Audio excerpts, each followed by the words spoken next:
I've been trying to go live all day, and you guys, looks like there's one person on right now, and there's probably like a lot of music in the background. I'm just testing it out to see if I can actually. Bien, amor.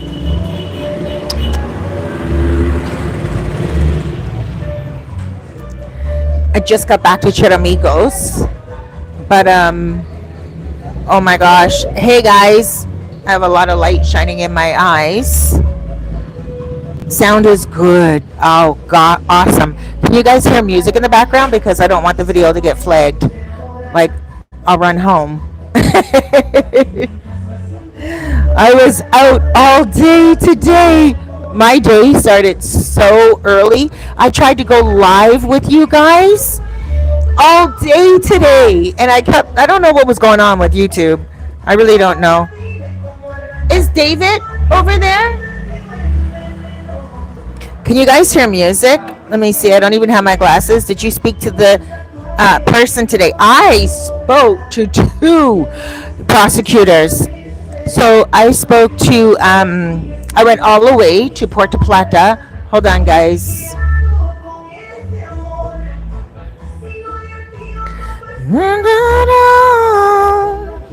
Hold on.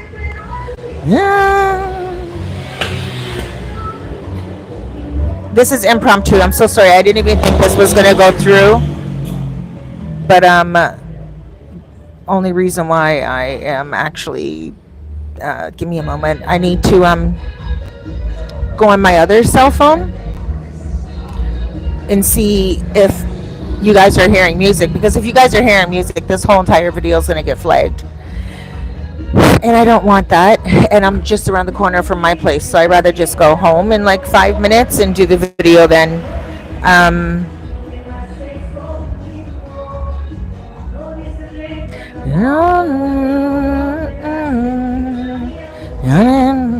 Hold on.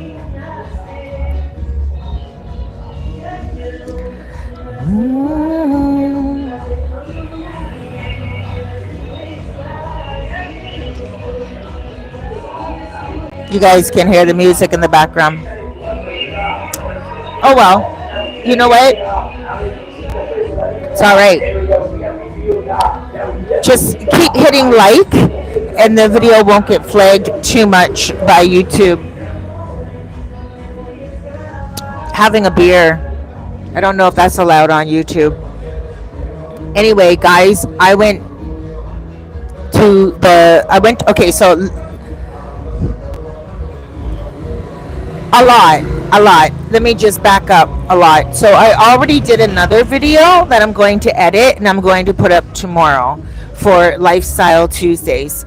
And it was like pretty much just me walking down the street after I spoke to the Fiscal in Sosua. But I went, let me back up a lot. I just want to apologize to all of you guys who really took it personally that I went up in the police officer's investigation on Saturday. That wasn't my intent. But usually, if there's an opportunity that I can seize, no matter what it is in my life, it's just my personality. I came here to the Dominican Republic all alone. It's just who I am, and I don't think I was disrespectful. And a lot of people came at me on my comments saying, you shouldn't have done that, you shouldn't have done that. But if I didn't do that, I would not have gotten the information that I did get when I went to Puerto Plata, and then also when I came here and spoke to another secondary person. So I'm sorry that I offended some of you viewers. That was not my intention. And even when I made the video and put the video up, I said to you guys, I don't want to go in people's faces, and I felt very uncomfortable doing it. So for you guys to watch that video and come back at me the way you did, and also talk to me about my Spanish, I just feel like, where are your heads? Where are your hearts? Like, and I don't want to be your mother here. I'm not your mother. But I do want to say, have some common sense. Know that my heart is already heavy. Know that I already beat up on myself about my Spanish not being the best where it should be. Okay? but you don't live here, and you don't live where I live with the locals either in the hood. So you can put me down and you can call me out. But guess what? I don't think you'd be able to live where I live and do what I do day after day in and day out, morning, noon, and night. So yeah, my heart is heavy. And yeah, I do feel bad for actually, hola, muy bien, and feeling bad for going up in the officers' faces. But they understood what I was doing, and they actually directed me to the jefe. They're like, here, talk to him. And they pointed to me. So even though you guys can look at the video and say, oh, look at them giving her those looks, it's only because they were so surprised that, I was so interactive. But at the end of the day, it really showed what the Dominican Republic is doing for the streets of Sosua. And I'm going to be honest with you guys. It's not about the travelers. It's not about the passport brothers. It's not about any of that. After speaking to the prosecutors today, and I spoke to two of them, one in Puerto Plata and one in Sosua, it's nothing about the girls and you guys coming here for the girls. It is not even anything about that. So any negative comments, keep them to yourself. Put them up your butt. Put them in your head. Keep them in your hair. Don't even do this to me, because I am harder on myself than you could ever be on me. You are not my father. You are not my mother. You are not my children, and you're definitely not my God. And it took me the whole entire day to get over my own tears for what I did on Saturday, because it's not me, and I took myself out of my own comfort zone, but I did it because I love Sosua. And I love you guys. And I was more curious. And it's not something that I always do. So when someone doesn't do that, don't beat them up the way you did. Have some patience and some integrity. I'm done with my rant, because you know what? I beat myself up all morning long. I even I woke up in a sad mood. I was on the bus in a sad mood. Went all the way to Puerto Plata, stood in a lineup with a lot of people. So anyway, this is how my day started. I woke up this morning, and my driver, I guess he went to the river last night, so he got too drunk and he couldn't drive me, which is all right. I went to the bus station over here called Cabarete, for those of you guys who put down my Spanish, Cabarete. Anyway, I went to Cabarete, got on the bus. It cost 50 pesos, okay, to go from here to Puerto Plata. So I got on the bus. It was about a 30-minute ride. And then after I got off the bus, I took a motoconcho to the Fiscalia de Puerto Plata. And the Fiscalia is the prosecutors of Puerto Plata. It's an actual courthouse. I went into the courthouse. It's just like in Toronto, where you have to give them your bag, and they look in your bag when the monitor goes off and everything, when the detector goes off. And so then I went and I stood in a lineup, and I was terrified about my Spanish because of all the comments on my video. And I was like, oh my gosh, I'm not prepared to do this.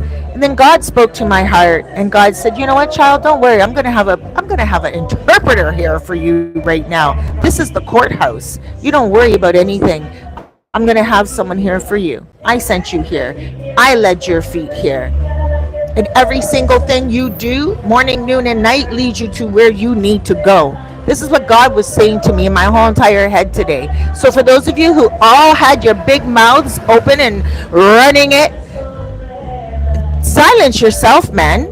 Check yourself. Pick the speck out of your own eye before you pick the log out of your friend's eyes when they don't have a log and you have the log. I did right, and I was a good person doing hola, muy bien. So anyway, I'm just so upset with some of the comments. I'm sorry. 90% of my comments were really beautiful. But sometimes when you read that 10%, you just get so upset. That was me today. So here I am. I go and I'm standing in the lineup, and I'm realizing that maybe I'm out of my comfort zone again. What am I doing? And I'm second guessing myself. And then all of a sudden this guy shows up, and he looks like a lawyer, like a defense lawyer, right? He shows up, and I'm like, excuse me. And I called him over. God said, call him over. He reminded me of my friend Gustavo, who teaches Spanish here in Sosua. And God's like, call him over. So I called him over and I'm like, come here. And I'm standing in a lineup with a whole bunch of Dominicans, and everyone is there for problems. Everyone is there. Let me put my phone on silent. People are like messaging me here.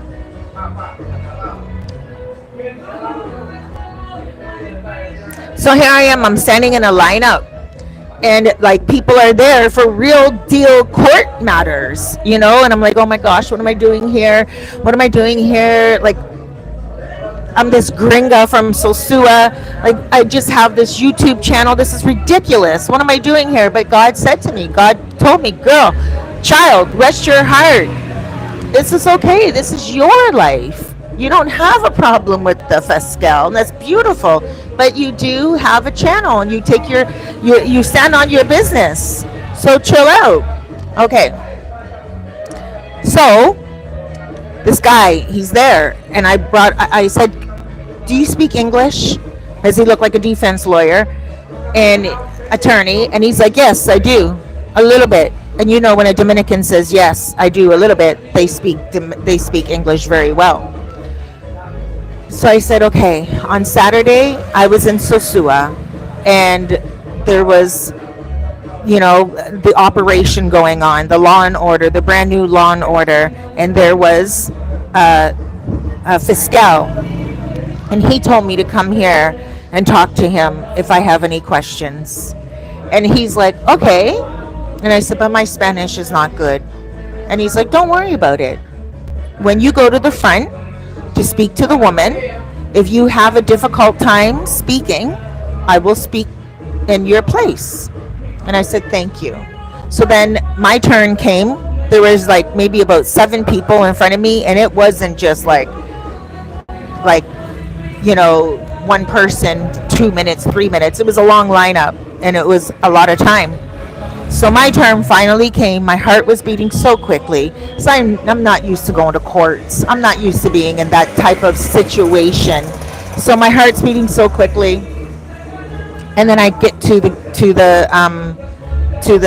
glass, and the guy comes over, and he said to the woman, he said, she speaks Spanish, but she's going to speak Spanish very slowly.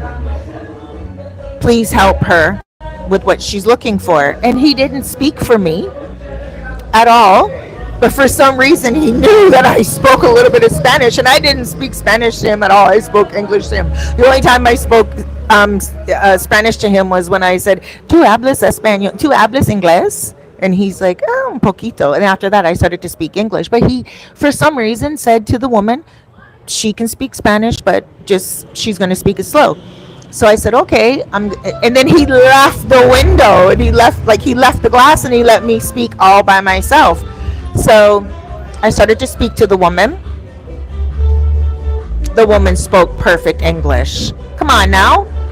And you guys are telling me take an interpreter. Take an interpreter with you. You should be charged for not speaking Spanish well. Well, we should all know that this is a country that stands on business, and they had interpreters. Like, everyone speaks English at the courthouse, basically. Anyway, you guys can still see I'm a little upset, a little sore about the messages. Just let me continue to regurgitate and feel that way for a moment. So she looks at me, she's like, do you want me to speak Spanish with you? I mean, do you want me to speak Spanish with you, or do you want me to speak English? And I'm like, can we speak English? She's like, yeah. So I said, okay. And then I told her the story. I was like, I was in Sosua on Saturday. They were doing a whole bunch of work there with the Operation Atlantico, and there was a Fiscal, and he told me that I can come here and speak to him in his office. And she's like, hold on one moment, write your name down for me. So I wrote my name down. She came back like within 2 minutes, and she's like, come through the doors. Now, nobody was going through those doors, like, and I was like, oh my gosh, like, this is so amazing. And I prayed on the way. I was like, oh God, just let this be a real easy transition, So anyway, I got into his office, and he had an assistant in his office with him. he remembered me, and he said, sit down, sit down. And he was so polite. He was so nice. He wasn't mean, and he wasn't angry that I got up in the business on Saturday. He was like, sit down. So he's like, how can I help you? And I said, well, I'm really curious about what's going on with Operation Atlantico. You know, I have a lot of friends. I run a YouTube channel, and people are very curious. And he's like, okay, first of all, I can't give you any information on it right now because I no longer am running that. He said, Saturday I was there, but there are different people each time. And he said, so off the record, I can talk to you, but I cannot speak to you on camera about the operation because I don't lead the operation.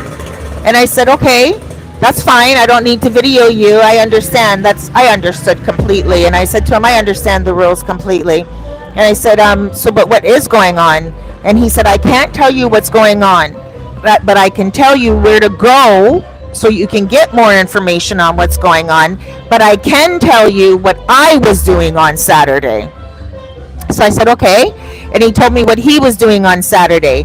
He said, Sosua has been under investigation for many months. Can you guys hear me? Please let me know you guys can hear me.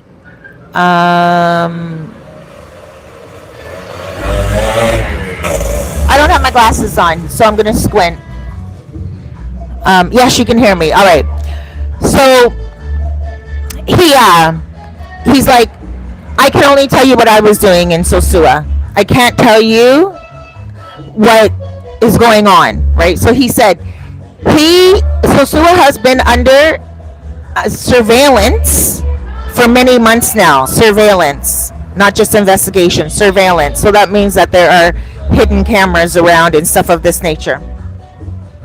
He said that there is a lot going on with the substances abuse, and also with minors, and also robbery. And he said this has got to stop. He didn't mention anything about families at all. He didn't mention anything about like what they're going to do for the future because he couldn't, right? He could only tell me what he was doing. But he said they had targets that they knew where they were going, and they know what they were doing. So these people that they were looking for, these people go into those bars that they were going into. I'm not going to name the bars, but there were 3 of them that I saw them go into on Saturday. The one that I filmed from, my live to air from Wings, not Wings and Waffles. Wings and Waffles is one of the places that they do own. Sliced was not one of the places. It was another place that I was at on the strip, and they walked right in there, and then they left. They were only there for a quick minute, and that's what gave me rise to follow them along the strip, because I became curious once they went into that bar that I was in. And I was like, what's going on? I'm going to follow them just to ask them questions. And that's what happened. That's how it unfolded. And then when I was on the strip, I seen them go into 2 other bars. I'm not going to name those bars because it's not the bar's fault that the people that they were looking for go in there. So he apologized to me. He's like, I'm sorry, I can't give you any more information, but I can tell you where to go to get the information. He said on Saturday, they just opened up a brand new office in Sosua. Go there, and maybe they'll even give you an interview. He said, but I can't. Off the record, I can only talk to you. I can't talk to you on video. And I said, all right. He was so nice. He was so kind. He spoke perfect English. The woman who was at the front desk spoke perfect English, and she took me into his office, and he spoke perfect English. So, side note, if you have any issues and you need to go to the Fiscal, you never need to take an interpreter with you. Just go. They work in the federal government and or even provincial government. Most of them will speak English. Someone there will speak English and perfectly. Highly educated people.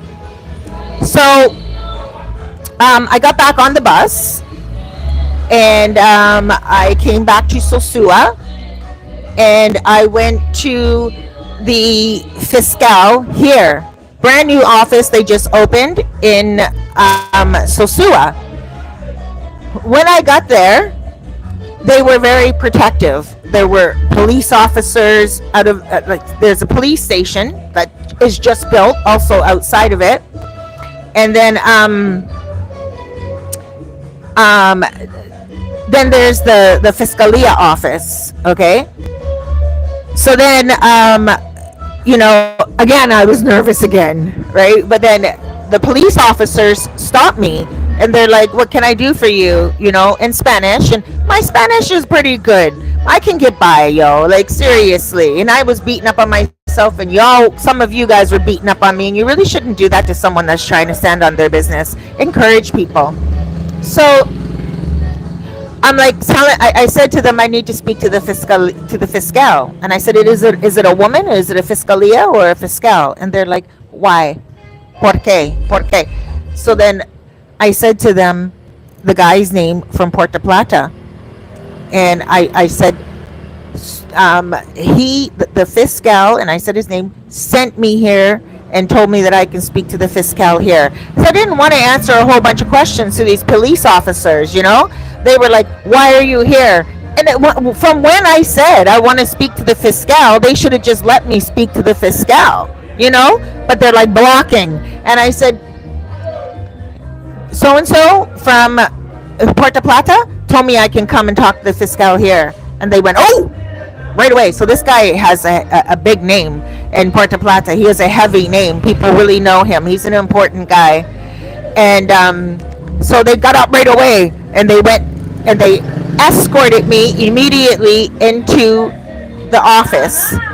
This office is still being renovated. They put it in on Saturday, but it's still being renovated. They're still fixing it up and everything.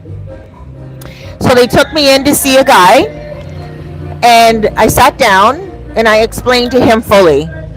I said, listen, the fiscal in Puerto Plata told me to come see you because he can only speak to me off record. And he's like, okay. And I said, can I do a video with you?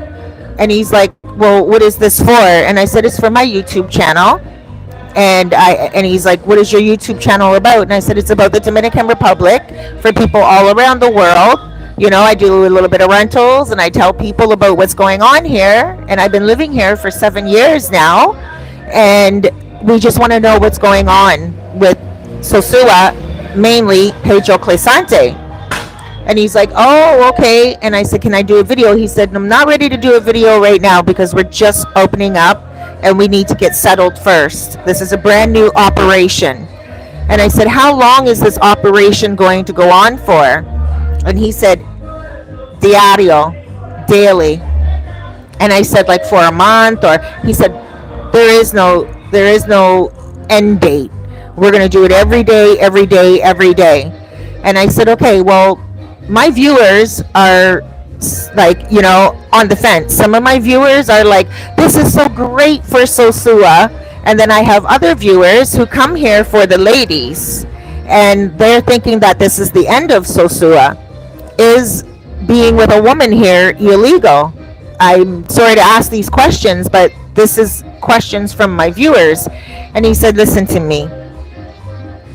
There are many things that's going on right now in Sosua, and it's about the group prostitution. It's a group prostitution that they're going after. So I could only... Someone left a message that has been flagged.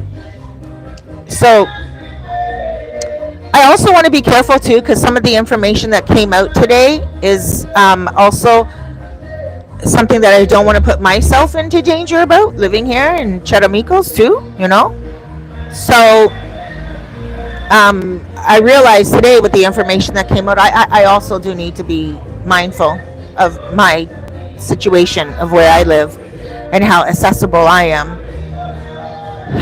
So, but I am going to be very open with you guys and very clear with you guys too.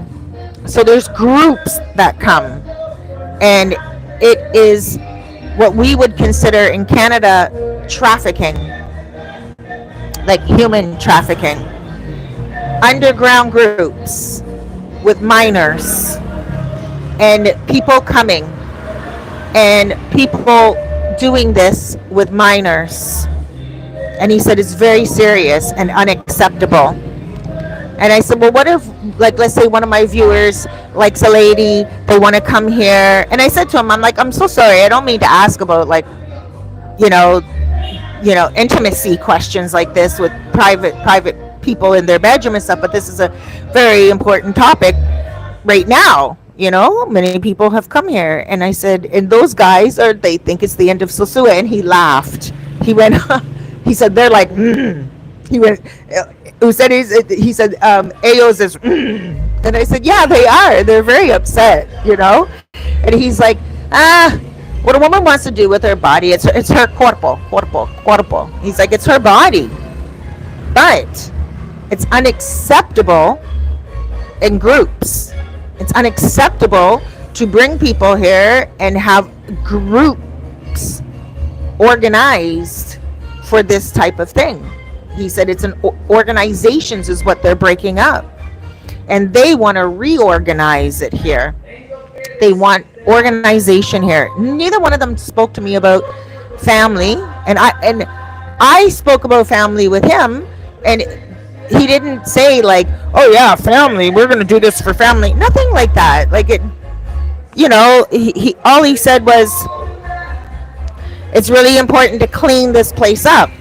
And then he also said something very interesting. So, if I have to run home from here, I will. I should have just went home, and it wasn't going through. So,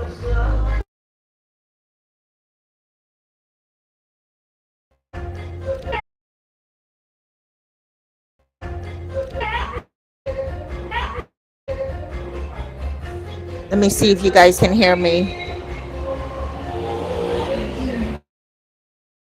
Maybe I should just go. I just live around the corner.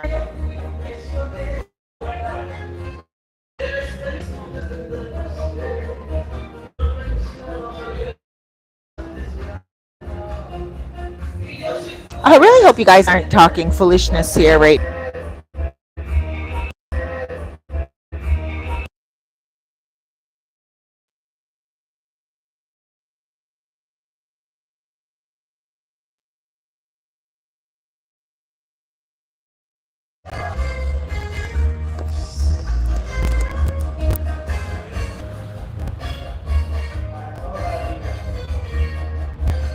I'm disconnecting the mic.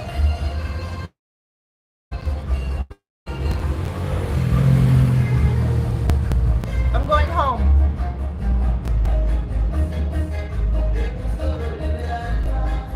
I'll be home in like 7 minutes.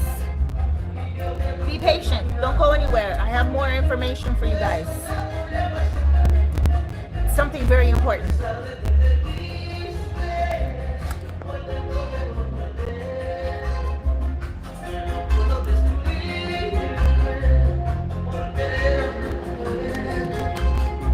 Look at this. Bye, guys. These dogs love me. I love them too. Hold on, guys. Look at.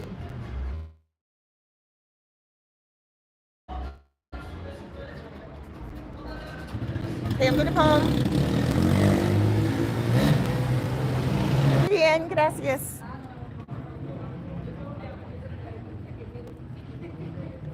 Almost home. You see? Sosua is not cooked. Sosua is not cooked. I have some good news. I hope you guys can hear me.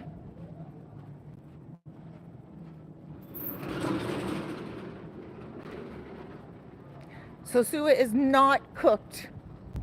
Sosua is going to be 2.0. It's going to be awesome. And they're doing this for the tourists. You guys don't even know what's going on. Some underground stuff. Some underground, like,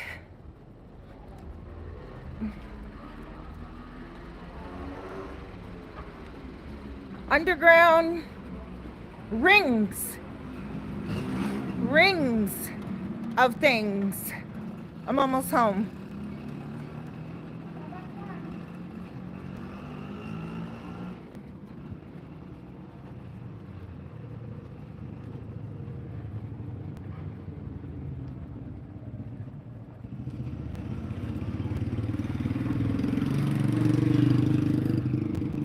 Hold on.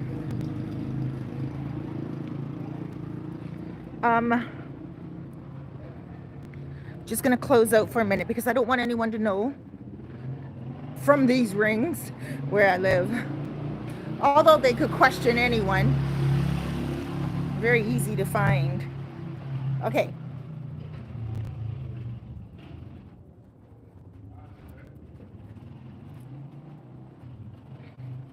Hold on, guys.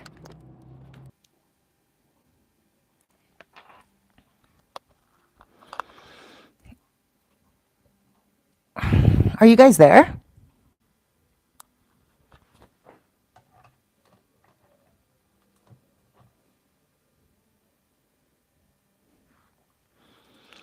I don't know. You guys tell me.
Guys, I don't know what's going on with my internet.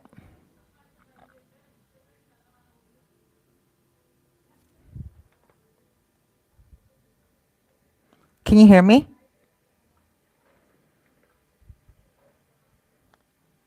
Can you hear me? Okay, I can hear myself.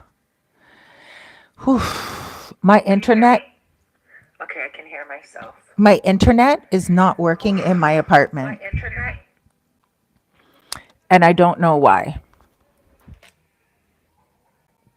Even earlier, I couldn't do a live. Can you hear me?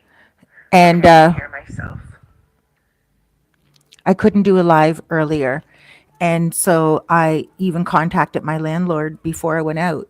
And I asked her to contact the Lancer and ask the Lancer like what's going on with my modem. And it's not working. So right now I'm using my data and I don't know how much data I'm going to have left on this phone right now. So sorry about my mess of my hair. I just tied it up when I got in. I'm so hot. All right. Hold on, let me fix it a little bit.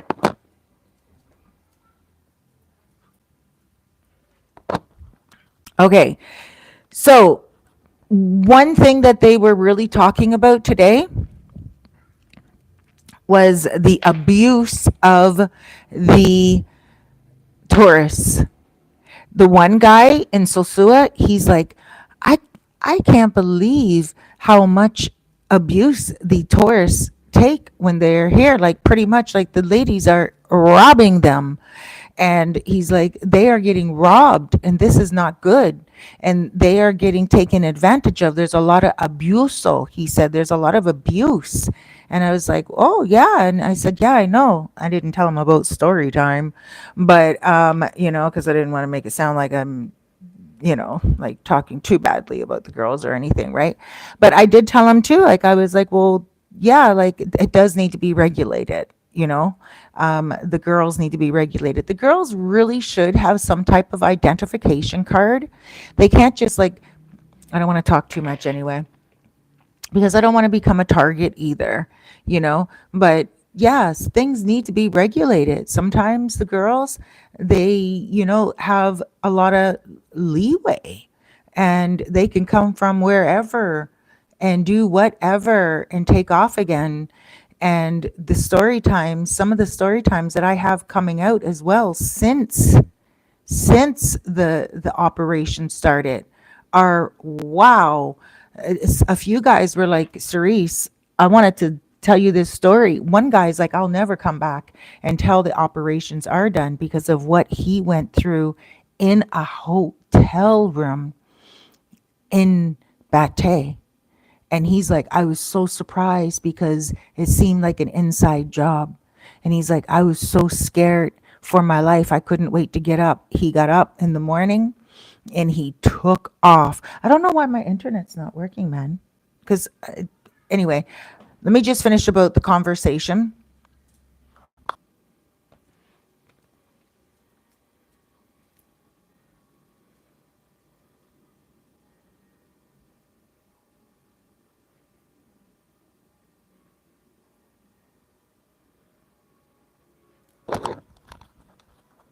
Really weird. Anyway, um,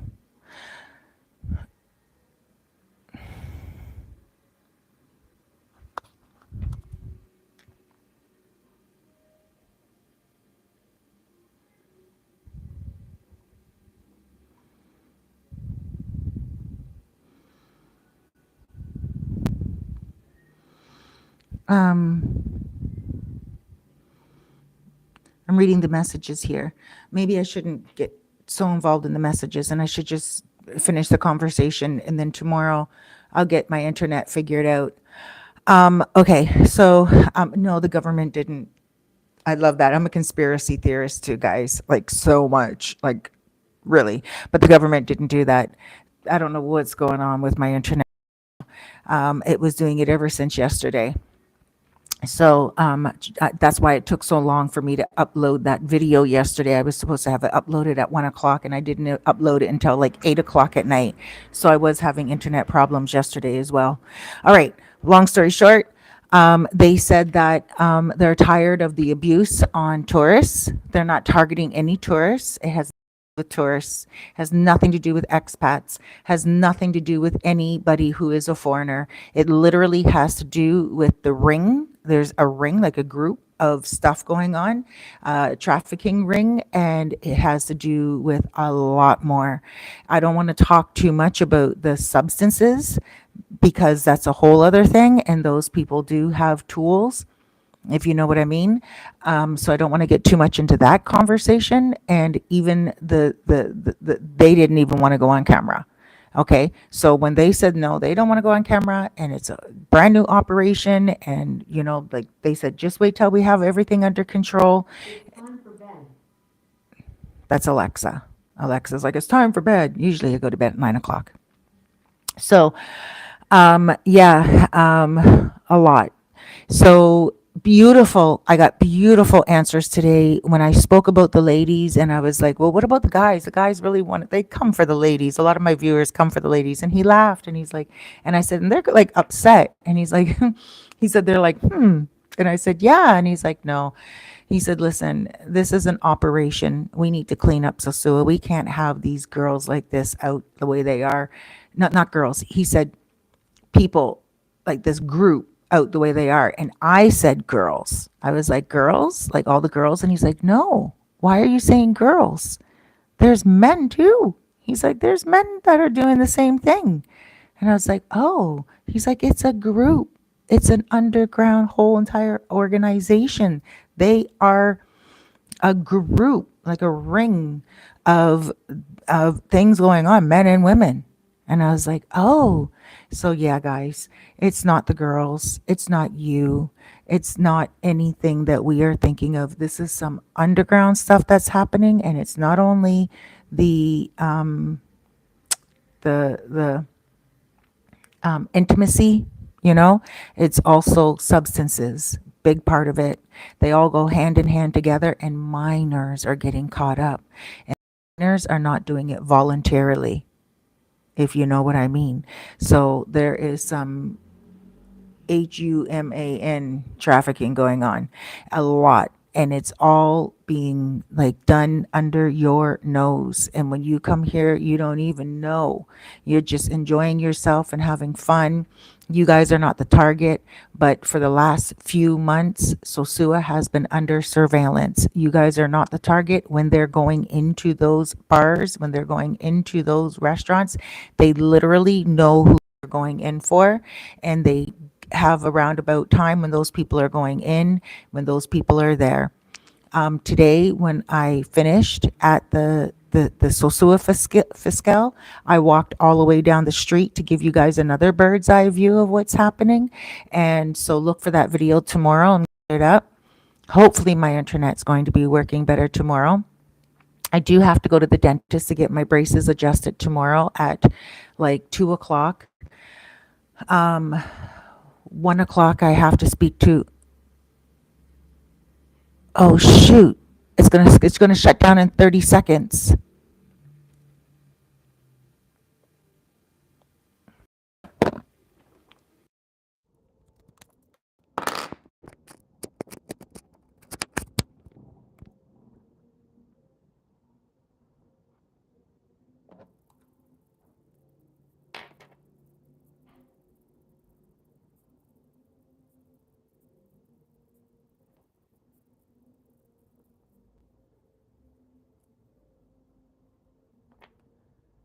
Okay, this is like really weird.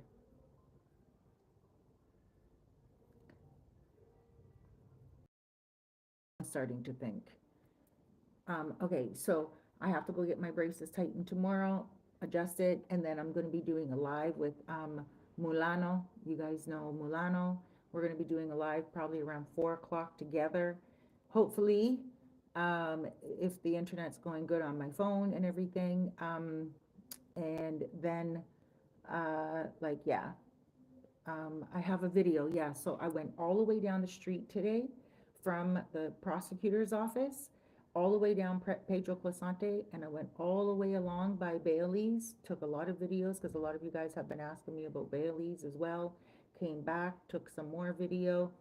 So I went all the way along Pedro Clasante and Alio Martinez just to show you guys what's happening, just some daytime video, even though you guys wanted nighttime video, and that's what I did on Saturday. Went and got the nighttime video and got myself, caught up in all of that whole entire masquerade, that whole charade. Oh my gosh.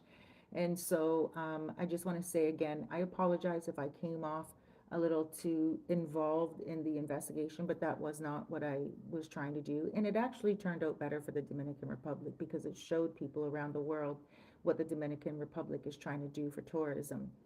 They are not targeting any of you guys. It has nothing to do with you guys. It has to do with underground organizations. It has to do with groups of crime, groups of robbery. Even the guy said to me, he's like, on surveillance, we saw guys getting robbed like a lot, and we were so surprised. Like he's like, wow, tourists. This is abuse to tourists. Abuso is what he said. It's abuso. And I was like, oh, wow. And when I said to him, I was like, the ladies, and he's like, no. He said, it's not only ladies that are involved in these sex trafficking rings. He's like, there's men doing it too.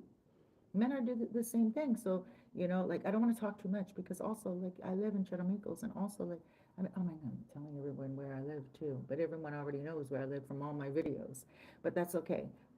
I I have faith in God. I'm not doing anything wrong. I'm just delivering a message, and I'm doing it because I love Sosua, and I'm doing it just because I also am very curious, and I just wanted to tell you guys what's happening. But they said that a lot of the minors are also being involved, and it's not that these minors even want to be involved, if you know what I mean. So that's a lot. That's a lot. It was a lot, and they didn't want to go on video. They're like, no. The first guy said, no, it's not his investigation any longer. Since the office opened up here on Saturday, he was just doing the rounds that night. And he said he can't speak, but he can only speak to me on exactly what it was that he was doing here that night. And he was very open, very transparent. All of them were both of them were very transparent today, and they were very open with me. And none of them mentioned anything about tourism. None of them mentioned anything about, and I even asked him, I said, the second dude, I'm like, so what if a guy like, is with a girl, like like somewhere at a bar, you know, and then I apologize. I'm like, I'm so sorry I'm asking all these intimacy questions because it must have sounded like a pimp myself, you know? And I said, what, what if like a guy is sitting with a girl, and the girl and him like hit it off, they like each other, and like they make an agreement. And that's not the problem. He said that is not the problem. It is the solicitation. It is the females themselves. And he said it is becoming dangerous. It is becoming abuse. It is becoming not good, and it needs to get under control. So I was speaking to a couple of new friends tonight, and they were telling me that even in Amsterdam, it is regulated. These girls are regulated. Like they have an identification. You know who you're dealing with. They got to go for tests, like health tests. They got to make sure that, they're clean and stuff like that. So they're not making the like the industry illegal here. It's not about that. And it's only about um making sure it's safe for tourists. That's one thing he said. The robbery, he said the robbers, it's too much right now. And there's a lot. When I sat down with my two new friends, husband and wife, hi guys, I'm not going to say your name, but they live um close to an area where um, there's some stuff that they see that goes on. I'm not going to say what they see, but they showed me some videos of stuff that they videoed, and I was like, oh my gosh, I was so surprised. I was like, the heck is this? So yeah, just trust me when I tell you. And these guys are gringos, like a husband and wife, and they were showing me what they captured on their cell phone from their um from their I don't want to say where, but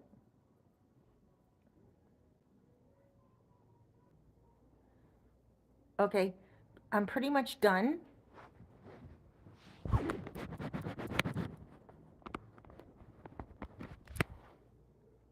Guys, I'm pretty much done. Um,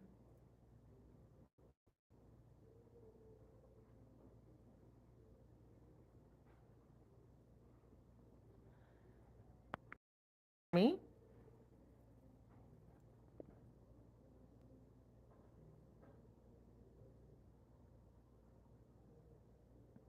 No, the no, don't think it's an inside job with that bank machine. They're putting in bank machines in most places right now. They even put one in a few other places. Trust me, putting in a bank machine is nothing. All it is they have to pay for it. There's no inside job on that. Trust me. Um, they're not doing anything wrong.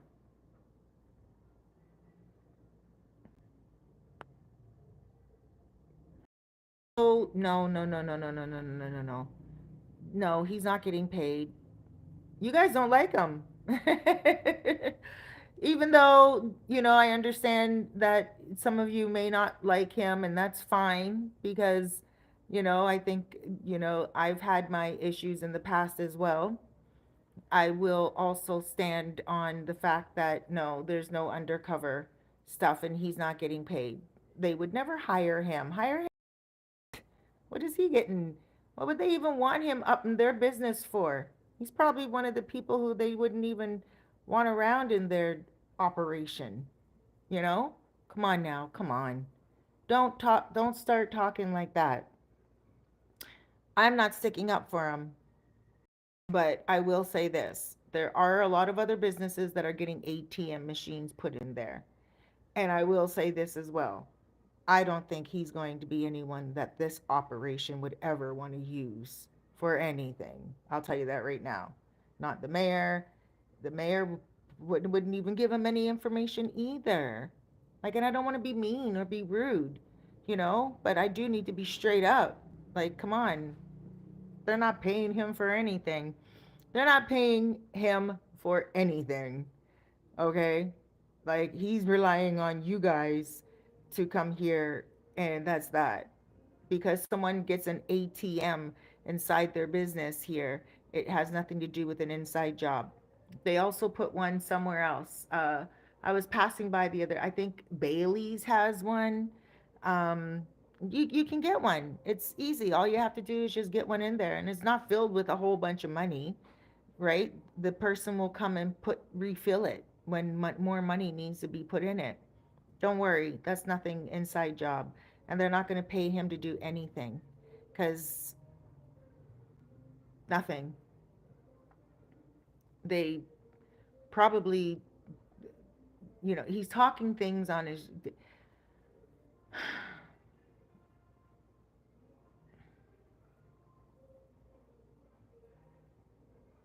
I don't like to be hateful and I don't like to be catty, but listen, there's nothing that he's saying that is even on point with what is happening right now. And just because someone gets an ATM machine inside of their restaurant, it doesn't mean anything. It just means that we are advancing here. That's it. So don't start giving someone credit at all. That, like, no. And the Dominican Republic's not going to pay anyone anything. And even if they were to coerce him into something, they wouldn't go to him. They wouldn't trust him. Come on. They would just watch him and surveillance him, just like they're surveillancing everyone else. There are undercover police officers everywhere, women and men, not just men. So there are a lot of things going on. Noche, Ben. So just know that there are undercover operations, surveillance, and everything. Okay? And a lot of us vloggers have been being watched as well. And even I um I just feel like this operation is highly intelligent. Highly intelligent. It's a highly intelligent operation. They know what they're doing. They've been watching people. They have been watching the streets. There was someone even um, that got shot dead a few months ago. They found the guy the very next day that did it. Like, cameras were everywhere outside of the restaurants, and they found these guys. You know, there's a lot going on. And Noche, tranquila. And she's licking her paws. She likes she when she gets groomed, she likes to lick her paws a lot, because she feels like a princess. So right now she's in that licking stage. So yeah, there's a sorry I digress, but you guys might be thinking, why is she yelling at Noche? You guys get on me about a lot. Let me see what this person said. Um, this is an inappropriate message held for review. Got it. Let me see what they said. View message. I don't know what it says. Anyway, so yeah, there has been a lot going on, but foreigners are not the target. So that made me feel really good. They were being very transparent today, very open, and they said that there has been a lot of abuse going on, to like abusal, like a lot of abuse going on towards the men here as well. So when they said that, I was like, whoa, that is like the total opposite of what so many of you have been saying on my lives. A lot of you guys are like, I'm not going back. And I understand that you feel like you're being targeted because, of course, you're like, whoa. But no, you guys are being protected. You guys are being protected. And that made me feel real good. That made me feel like, wow, um, I live where I love and I love where I live even more now because I was like, whoa, this is so amazing. And, they were like talking to me more about the abuse that's going on, as opposed to even anything else. They didn't, I didn't even, we didn't even get into anything about families or anything about anything. I asked about the beach. They said, yeah, the beach too, under surveillance. Everything has been being watched in Sosua for months. And so obviously, it's probably this operation has been going on before they started to do their law and order stuff. And they're very kind, they're very nice, they're very proper, they're very at your order. And that's what they said a couple of times, at your order, right? The second guy, he says, we are at your order, like, because I said to him, I was like, well, are you here just like as a fiscal, like the new office, the new prosecution office? Are you guys here for like only the women issue, or are you guys here for like if a tourist needs like needs to do something, like needs to come to you for a reason? And he said, I need to tell you, it's not only women. He corrected me again, and he said, it's not only women, it is men too that are involved in this ring. And not only that, substances and robbery and the abuse. And I said, okay, so in the minors, the minores, all menores, he was really on that one. He was like, the minors, they are really getting caught up. So, in Canada, they did the same thing a lot with human trafficking and stuff of that nature. It was big in Canada and Toronto as well. Huge. I have a friend who actually even made a movie about it called All the Little Angels. Her name is Jessica Chin King. You guys can watch it. And she made it with a guy named Mark. Um, and that's how much it was getting big in Toronto that they actually made a movie about it. So they're doing what they can do in Sosua right now. And you guys are not the guilty culprits. You guys are not the ones that they're watching at all. So let me see, what does this say? Panty Man travels. Are the women safe to walk around Sosua? We there for women. I know you guys are here for women. Okay. So right now there is an operation going on, and you guys are better coming, hanging out, and doing your guy thing on Bumble and doing your guy thing on like the sites for a while. I asked him, is this a weekly thing, a date, like a monthly thing, like a year? And he said, we don't have a date right now. It's a daily thing. So they are looking for very specific individuals. And a lot of those women are caught up in the ring, okay? And you guys don't even know. but there's something going on. Not all of the women, not all of the women. There are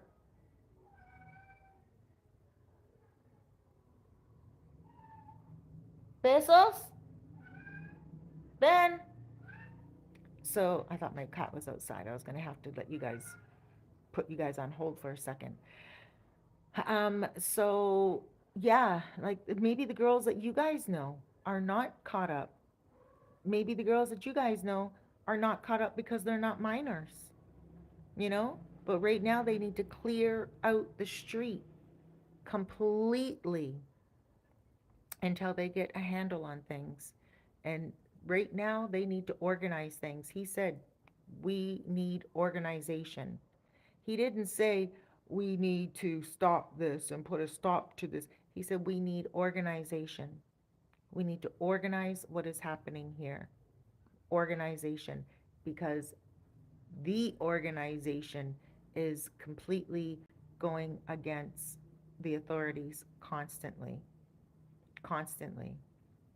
Constantly. And again, I saw some videos today with my new friends that they took. I hung around a bunch of people today. So, you know, I hung around a bunch of people today. Um, and a lot of cool people today. But there were a couple of people that I hung with, and they live here. All the people that I hung with today live here, actually. But a couple of the people live here, and they shared with me videos. And I was like, whoa. And the videos were not of women, they were like other things. And I don't want to say it because it is of a sensitive nature. It wasn't children either. It wasn't children either. But it was dangerous stuff. And I don't want to say it because I don't want to put myself into danger. Okay? That's the only reason why. But it was surprising how the police go in, they change it, they clear this place out, and boom, they're back up and running like hours later. One of the places the police went in and with sledgehammers and tore the place down, and they were back right up again. Like it's just, yeah, a lot, a lot. So they don't the police need to get a handle on things, and things that you guys, I wouldn't even imagine, you know, and things that you guys wouldn't even imagine either, because you guys are tourists. A lot of you guys are tourists and expats, business owners, you know, property owners. And it's fun when you come here and you enjoy the nightlife, you enjoy the beach life, you enjoy everything. And it's all tinsel, you know, all shiny, but all that glitters is not gold. And I learned that today. And I'm like, wow, there's a lot that they have on their hands to do to clean up Sosua. And it's not to clean out the tourists at all. Um, and yeah, so the beach, yes. The beach, they do want to clean the beach up. Yes, they do want to rebuild the beach. Yes, they do want to make it modern. Yes, they are doing their best to do that. But the street, a lot different than what you guys would be thinking. They're not trying to clear you guys out. They're just trying to actually protect you guys. So, yeah. Um, it's a daily operation. It's going to continue. You guys are not the target. Things are being regulated and organized. They don't have an end date. They don't have like it's an operation. It's a law and order that they are putting into effect. And let me see. They are working with foreigner governments, including Colombia. This information is available on public. Okay. They want no, truth be told, they didn't even talk to me about that today. Tony Fox, slow down, champ. What you're doing isn't necessary. What did he say?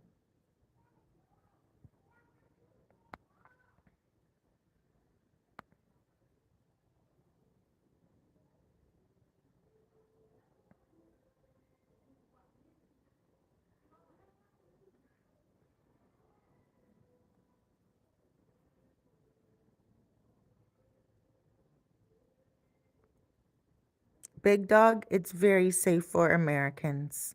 They are not targeting anybody.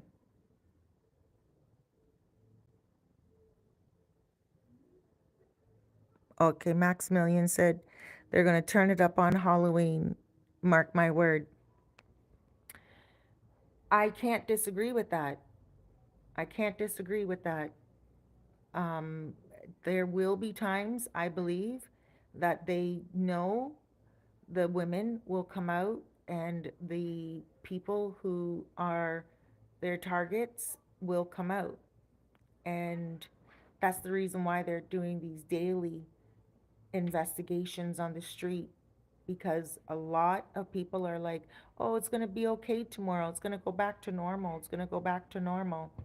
And same thing with the organizations, like the groups, the trafficking groups. They're thinking the same thing too.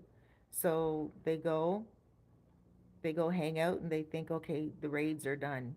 But they're not raids. It's law and order. And they're what they're doing is they're going out and they're getting caught.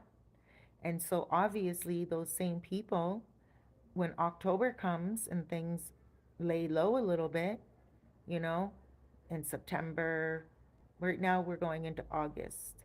Okay, so August is obviously going to be a little bit of a month that's going to be still the operation.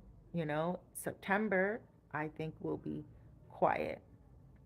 I think they will accomplish a lot by the time September comes. But September, there's not really a lot of tourism anyway. A lot of people are, they have kids, the kids are going back to school, or people are getting back to work, or whatever it is. They just usually don't come here too much in September.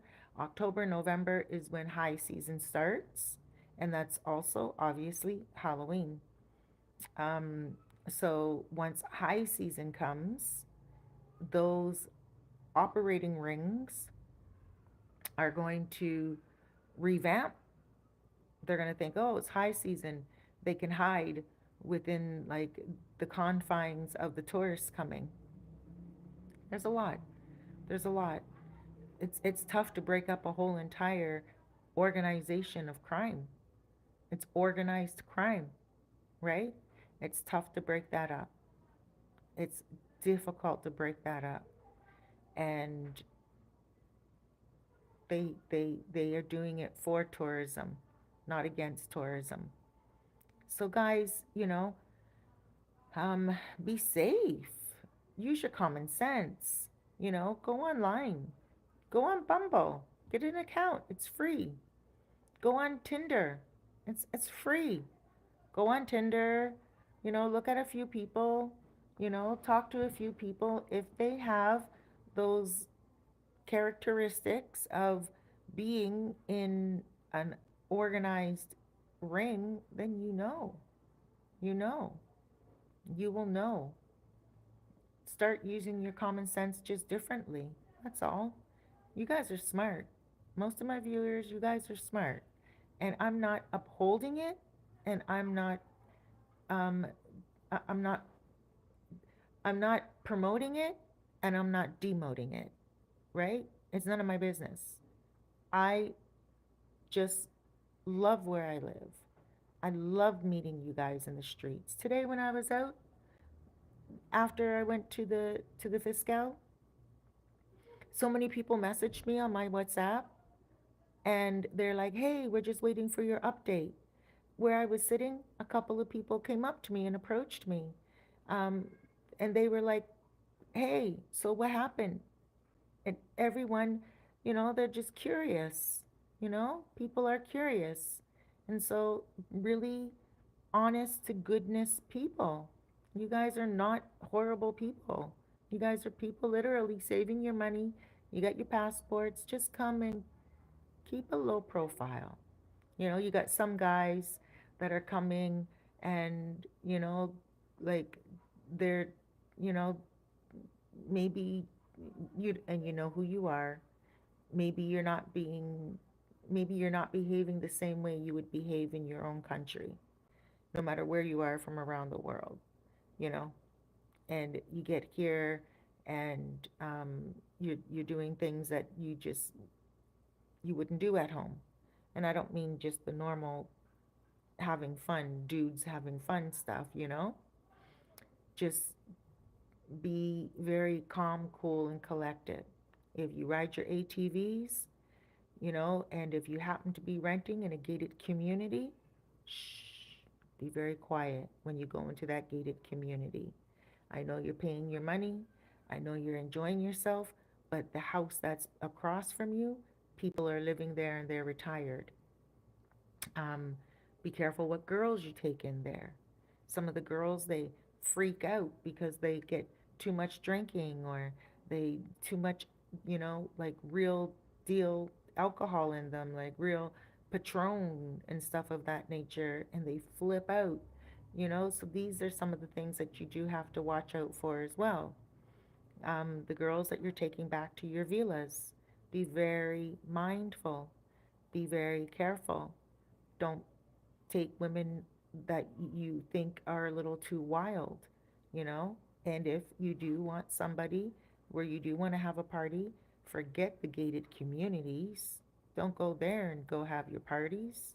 Why are you going to go in a gated community? A lot of that is like retired people, people who bought those places, people who are living here full time.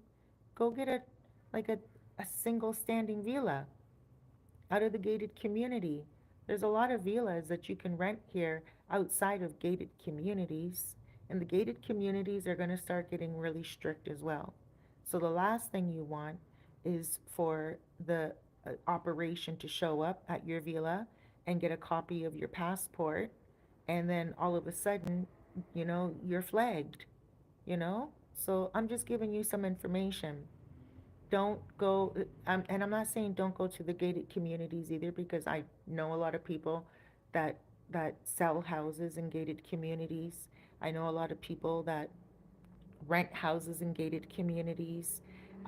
So I'm not saying don't go to the gated communities, because I respect a lot of real estate agents that work in the gated communities and make money, a livelihood from the gated communities. So I'm not saying boycott them. I'm not saying that at all.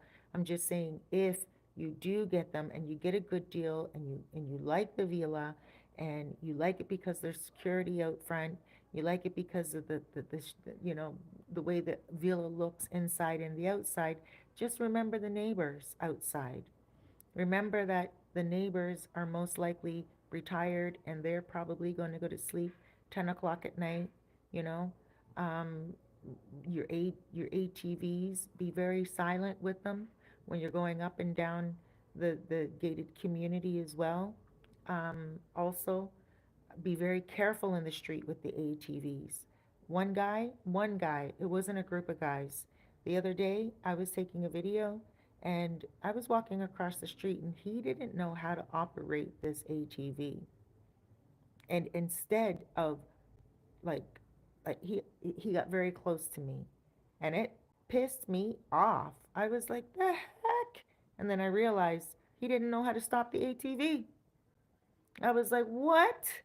This guy is on an ATV in Sosua on the main road going up Pedro Clasante and just learning how to drive this ATV. Now, you guys who stand on business, you guys know that's foolishness right there. Like, why would he ever do that? But he's doing it because he's not thinking. He's thinking that it's okay to do that in Sosua, Wild Wild West. And it's not. You guys remember that song? Wild Wild West. I used to live Cool Modi. You guys play that for old time's sake. Anyway, yeah, so he didn't know how to stop that machine. And that machine is huge. And could you imagine? He would hurt somebody. I have a friend who was on a date, and he was standing outside of his car, and a guy was on an ATV with a female on the back of it, and he was bunning a spliff as he was riding his ATV, and he ran over my friend's foot. My friend is like 62 years old, and he is still dealing with that broken ankle. He had to leave to go to the United States to get it fixed. And this was months and months and months and months ago, and he's still limping, and it still hurts him. This guy stopped. You know what this guy did when he stopped? He gave my friend $100, $100 American bill. He said, "Here, oh sorry," and gave my friend $100 American bill and took off. That's what he did. And you want to know something? My friend's medical bills in the United States, because it's not like Canada, he doesn't get free medical care, cost more, way more than that. You can only imagine. And not only that, his flight home. And now he's back here. He's dealing with the pain, but he knows that he has to go back to the United States to get an MRI done of it, like a real good checkup of it again. And he's an expat here. He retired here. He had no plans to go back to the United States to go for surgery. Yeah. So, like these are some of the other things that are happening. So when you come, I know it's a playground. I know you're having fun. I know you're enjoying yourself, but it is also a residential place where people live and people retire. And it's not the wild, wild west. Although, if you want it to go back to a little bit like how it was, it needs to be first organized. It needs to be first regulated. Anything that gets out of control, you got to clean up, whether it's a house, a car, even a hair, even a beard, something you got to go for a lineup every now and again. So this is exactly what's happening right now. And I don't want you guys to start saying Colombia, Thailand, Philippines. It's not that serious, but it's not going back to normal right now. It's not going back to the way it was right now. But slowly, I believe it's going to be Sosua 2.0. Today, I walked by the Bailey's, and I walked by the Hard Rock Cafe. It's not open yet, but it looks like it's more. They have the sign up now. I took a video of it. I'll be putting it up tomorrow. Am I using my internet or am I using my. Oh, I'm using my internet right now. My internet is working right now. They can rent a villa. It low wages and cheap tourists. They profit from post video on YouTube. I don't know. You're welcome, truth be told. Um, Even if you do meet a girl on Tinder, etc., she might be scared to come to your hotel. Oh, no, no, no, no. Who said that? Even if you do. Jay Croster, is that what it says? Jay Coaster? No, no, no, no, no, no, no, no, no. She's not going to be scared to go to your hotel. No, that's not the way they're rolling. They don't want the girls in a ring. That's it. If you get a girl from Tinder, um, the girl's not going to be afraid to get set up. It's not illegal for her to go and meet you and go, whatever. That's not what they're doing. It's not like the girls aren't. Okay, wait. Let's unwrap that a little bit because that's really taking it really deep, and I get where you're coming from. For a girl to be afraid to go to a hotel means that she feels she's getting set up. And that's not what these people are doing here. The authorities are not setting up girls. They're not doing that. They know. They did surveillance on the streets long enough to know who the people are that they are interested in getting. They know who the ringleaders are, so to speak. They know who the ringleaders are. They know which girls are which girls. So if a girl is on Bumble, Tinder, most likely she is selling her own brand and she is an independent free agent, so to speak, if you get what I mean. So she's not going to be afraid to go to the hotel because that's not what they're doing. They're not setting girls up at hotels at all. They're not like, oh, let's go on Bumble and Tinder and set these girls up. That's not what they're doing at all. But the girls are already doing that. The girls been doing that from time. And that's more what they're doing now. And they are on motos. The girls are on motos going up the street, down the street. Like you just see them on motos constantly. They look like they're on their way somewhere more than ever. Before, I would see girls on motos at particular times during the day on their way to get their outfits at the China Tienda, like the Chinese stores, their hair done, their nails done. They're on their way. But the only time I would see them dressed up is when they are literally on their way to the strip, right? Now I'm seeing them dressed up like they're done on motos and they're not going to the strip.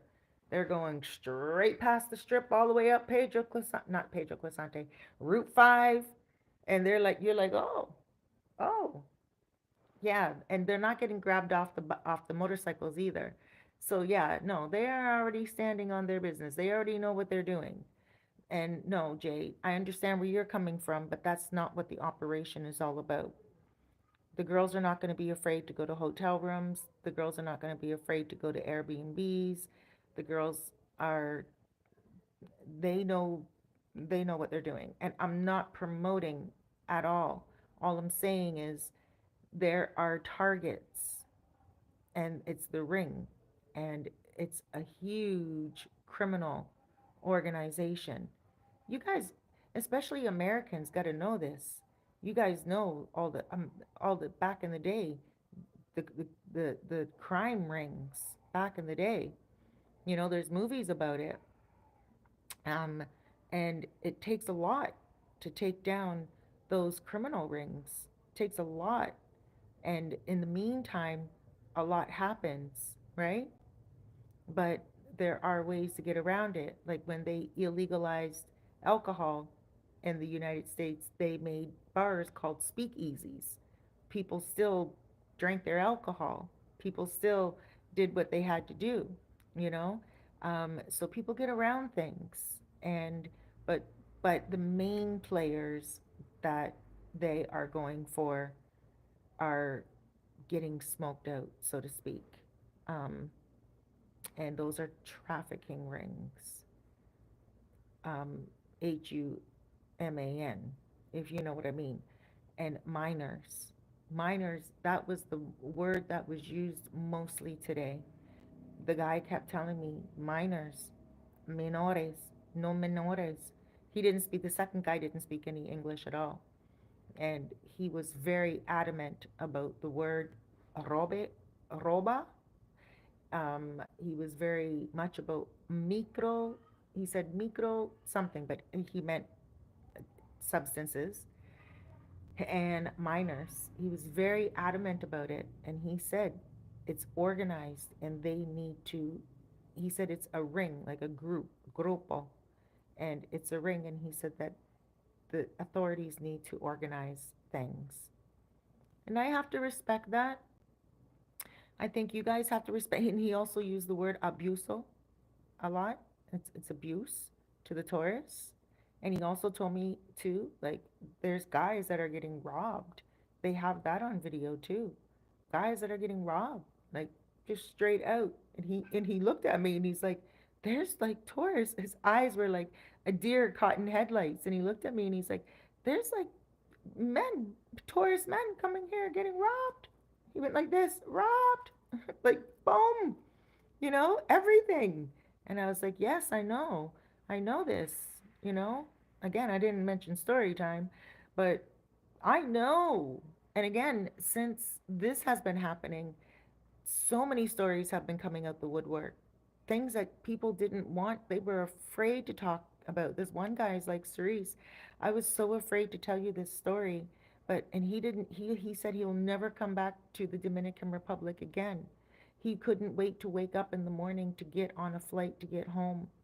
He was robbed so badly and taken advantage of in his behind, you know? And like RAPE, you know? And he said, none of your viewers would ever believe what he went through because it's something so different. It's a story so different. And I was like, yeah, I've never heard any story times like that before. And he's like, yeah, and he was abused big time by a girl and a guy. And he was like, they were high, and he doesn't do any drinking, he doesn't do any substances, he's on medication for diabetes, and he's never even smoked a cigarette in his life. And he came here on vacation many times, and that never happened to him. And he would always come, and he would always see the same girls, and always hang out with the same girls. But this one day, those the girls that he usually is with weren't available, and it was near Christmas time. And you have to be very careful near Christmas, you have to be very careful near Halloween, you have to be very careful near special occasion days, because even if even me, I won't take motos from anyone during Christmas time unless it's somebody that says to me in the street, Charamicos. Like, they have to know where I live, especially at Christmas time. Today I took a moto I didn't know, but the bar that I was at, the lady, um, she recommended him, and he was a very nice young man. And actually, once I was on his bike, he knew who I was, and he's like, "Yeah, Charamicos." He knew exactly where I was going, which was out of this world too, because you never know who is who. I never know who knows me, right? It's a very small town. It's in my book, Sosua Survival, um, uh, Sosua Survival Guide, which I re-edited. I haven't been talking about it because I edited it since all of this stuff has happened, and I'm going to be adding new things to it. Um, so, and stories to it as well. So that's why I haven't really been pushing that book. But you guys can still get Sosua Staycation, and also How to Win the Heart of a Dominican Woman, which I'm going to rename How to Not Be a Simp. And those are on my website, Sosua Beach Real Estate.com. And you guys can get that. But um, yeah, so even during like Christmas, Halloween, you will see people in the street from Santo Domingo, from Santiago, standing in the street with pictures of people that they say have cancer. And what they're doing is they don't live here. They come from the capital, they come from Santiago as well. And they are coming for extra money, especially during Christmas time. You got to be very careful. You got to be very careful. You don't just get on any motorcycle. You got to ask them, are you from Sosua? You know, any, don't get on any motorcycle unless you're getting on the motorcycle at one of the corners. Those corners, those are regulars. If you're walking down the street and some motorcycle comes up to you and you don't recognize the person, if you're an expat, don't get on the motorcycle. They probably aren't from here.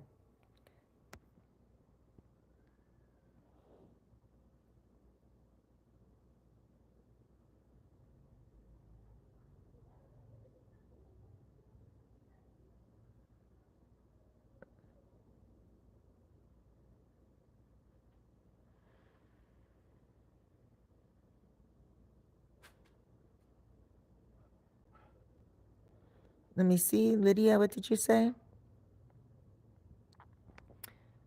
Lydia, I agree with you, but listen, you keep repeating yourself, and I agree with you 100%, but this is not what is the only thing that's being spoken about, my love. There are a lot more other things that's happening. Minors, groups. You keep saying sex tourism, and that is not the only thing. You are hating on people instead of recognizing what is happening in your own country. There are crimes happening to innocent people who are on Pedro Clasante and aren't even trying to get with a woman. They are just there and they're getting pickpocketed. And not only that, hurt. And not only that, there's a lot more other things going on. We need to really look at the grand scheme of things. I understand about the march, 100%. I understand about what you're saying and that Dominicans don't want this, 100%. But tourism, no matter what, is very important here. And sex around the world is something that men and women will always engage in. But this operation is not about that only. I'm telling you right now, this is a very serious operation. And it's going after people who are doing very serious crimes. You're talking about drugs. You're talking about guns. You're talking about people getting shot, getting stabbed in the streets. You're talking about children being human trafficked. I hope you understand that. You keep repeating this same sentence, and I love you for being on my channel. I love you for repeating this and for really being passionate about it, but you need to be passionate about the deeper facts right now. And not only that, there are innocent tourists coming here and being taken advantage of. And the Dominican Republic authorities are taking hold of that. And they are making sure that everyone is safe, 100% safe.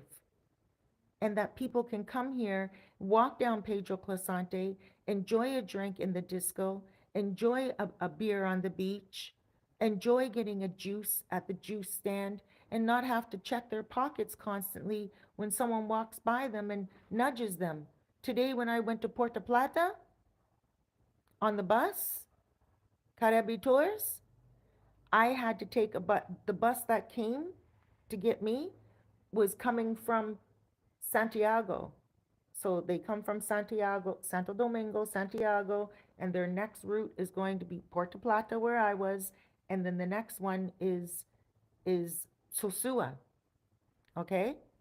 A Dominican guy got off the bus coming from Santo Domingo, and he was standing talking to the driver, and someone walked by him, brushed against him, and he starts touching himself like someone tried to rob him. And he looked around and he's like, oh, in Santo Domingo, you have to be careful because they take stuff. Cell phones. Right now, as we speak, in Santo Domingo, they just stopped a ring of cell phone thieves. A whole entire ring. You can look it up on Dominican Today. It was last week's news. Right now, as we speak, those people are in prison because it's a ring of people that were Dominican young men between the ages of 21 to 24 or something like that. You have to read the article. Last week, the president, the government created a certain task force for that, a task force for that reason. And they wanted to stop people from not being, people can't even use their cell phones out in public in Santo Domingo without being afraid that someone's going to steal their phone. So this government here is fixing everything. Everything. I'm only assuming you're Dominican because you keep saying the same thing, sex tourism, sex tourism. It's more than that. It's more than that. It is a lot more than that. Trust me. It is cell phone robbery. The police were taken out of Sosua. The guy told me that today too. The whole entire police force was corrupt. They were working with the girls. The tourists had no power. The tourists had no power. If anything happened to them, even if they weren't trying to hire a girl and they were just sitting in a bar somewhere and they were robbed from a girl and they know who the girl is and they tried to go to the police, you think the police was going to help them? No. No. The police had to be pulled out as well. So, your comment is well appreciated, but you don't have to keep repeating it. I love you. I thank you for watching 100%, but the situation is a lot more heavier than sex tourism. Tourism, no matter what, helps people here in this country. It is the group organization, it is inside operation that is happening here that is the problem. The men are coming for the women, yes, 100%. Men are coming here for women, 100%. And I understand that. But it's the organization, the criminalistic organization that is doing this, and they're doing it to make money, and they're exploiting the women. So don't point fingers and don't poke people in eyes. Look at the bigger problem. It's a huge problem right now. And the Dominican Republic government is looking at everything, not just the women. There is also men. When I said today, so you want the women off the streets, right? The guy said, listen, you keep saying women. This is an organization, it's a group. Men are involved as well. Women are not the only ones that are prostitutes. Okay? This is bigger than any of us even know. Bigger. And this is why they are going into Sosua and they are cleaning it out. And that's that. So I want everyone to stop picking and poking fingers. I really do. You know, I went today on a bus all the way to Puerto Plata to the courthouse to speak to prosecutors. And I don't go to courthouses. I don't have a criminal record. I've never been in trouble a day in my life. But I did this because I'm also very worried about my situation here, too. I live here. I know people that own businesses here. I know people that have property here. I do relocation consultations for people. People want to relocate here. I speak to people who are in their 60s right now. Some people I was talking to on the phone for 2 years doing consultations, helping them prepare to come here, to leave their life. People who have sold their homes in the United States, in Germany, in Italy, in Jamaica, in Canada. People who have sold their homes who now want to relocate here, and now they are terrified. I didn't just go to the prosecutors today for the people who want to come here for the girls. I went to the prosecutors because I need to know information so when I do my consultations, I can actually give this information to people and say, hey, okay, so this is what the real deal is. This is what's going on. So Sosua is being cleaned up. So even though there was that parade, that march, I didn't go to it. Even though there was that march, there's a lot more going on. And not only in Sosua, but also mainly heavily in Santo Domingo. Thank you for watching this video. Thank you for putting in your comments. But when you start speaking over and over and over and over like that, it makes me think that you are one track minded and you are not open to the big picture.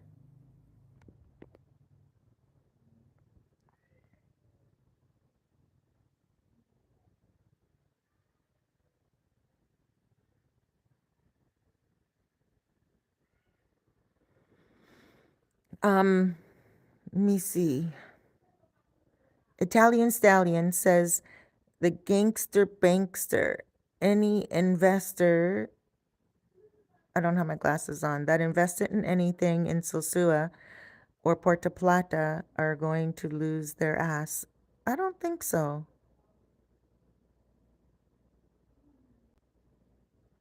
I don't think so.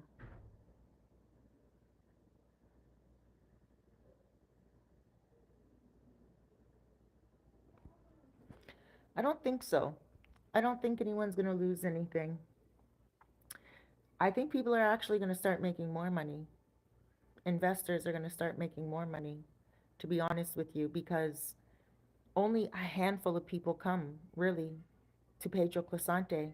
And Pedro Clisante is a very small part of Sosua. And if you go and you look at Los Castillos and you look at Montellano, and there's another place right now I'm forgetting, but El Coupe, people are coming. They're building. They're really building a lot.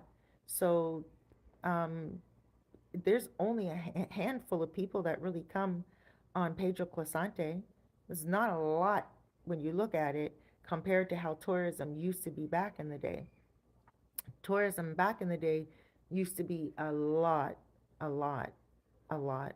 These days, it's not really a lot. Ever since COVID, it did come replenished a little bit, but they're still recovering. And excuse me, I need to get some water. Hold on one second.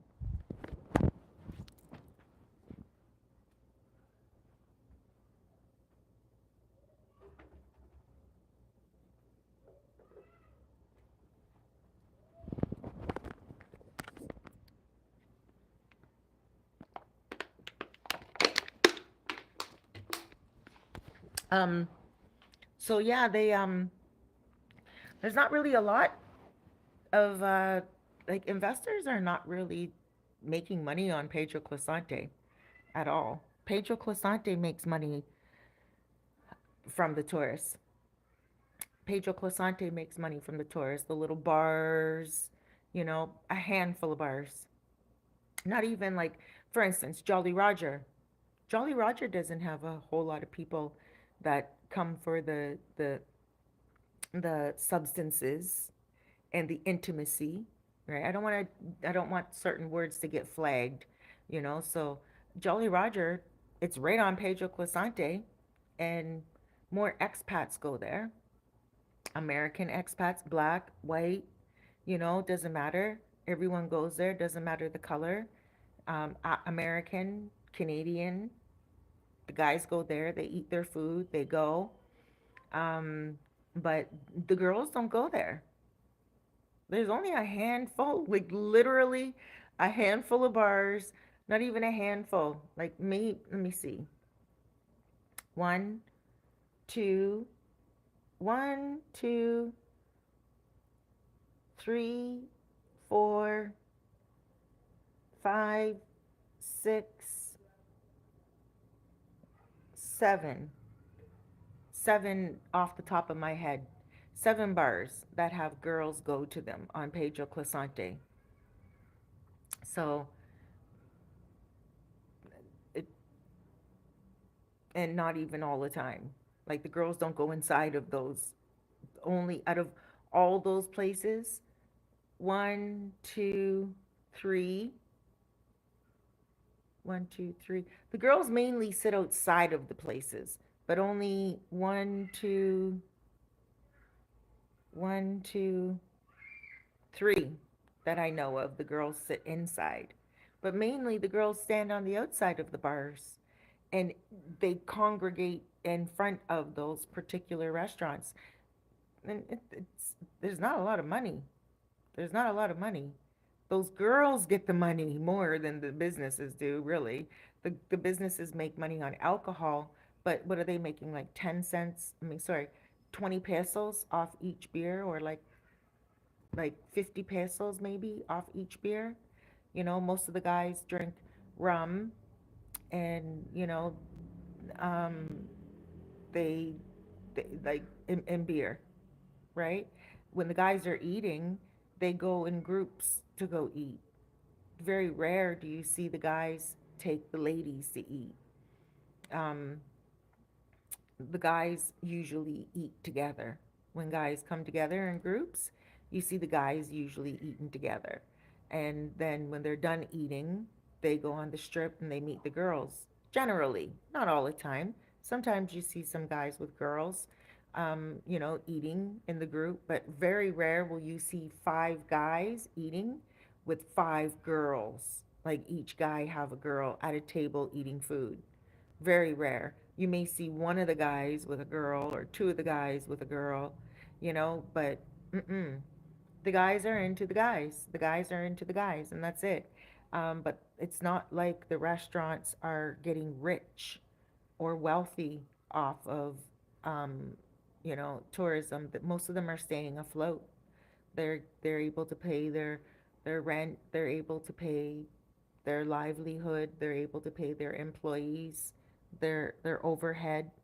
But a lot of the times, many of the restaurants are empty, um, and some of them, especially in low season, 6 months out of the year, from like May until October, there's a lot of low season happening, right? So there's a lot. It's the businesses will survive. The businesses will survive. I don't believe the guys are going to stop coming. Um, I do believe the guys are going to continue to come. I saw a lot of guys today on the streets. I have a lot of guys that are messaging me for August. August starts tomorrow, right? August starts tomorrow? Is tomorrow August? No, what's the date today? What's the date today? The 28th?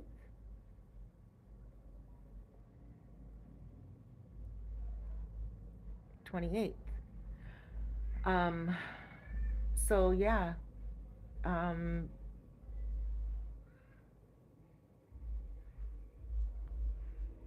we have August, September, and then high season starts. And I do believe that Halloween will bring in some people from Santiago and Santo Domingo because they know that it's a high money weekend. Halloween is a high money weekend here. So I do believe that people will come in from Santiago, Santo Domingo, and I do believe that they will have more undercover cops during that time and then raids. I don't believe that the raids will be in effect. I don't believe that it will be like the other night, Saturday night when I was out. I don't think so anyway. I think there will be more days like that in August, more days like that in September, but I think by that time, people will be like cooling right off. Usually it takes 3 months for something to take effect and anything. Probationary period at a job, a relationship. Usually, by 3 months, things start to really take effect. So I'm thinking that um, by like early October, things should really be where things are regulated. And I think by Halloween weekend, I think there will be a lot more undercover people out again watching who's going to be there and doing their surveillance and their bird's eye view again. I think that I think that will really happen. But you guys are not criminals. You guys are not doing anything wrong. So come and have your fun and eat your food and have your drinks and smoke your cigars and go to the beach. And, someone said to me, Siri, stop encouraging the guys to still come.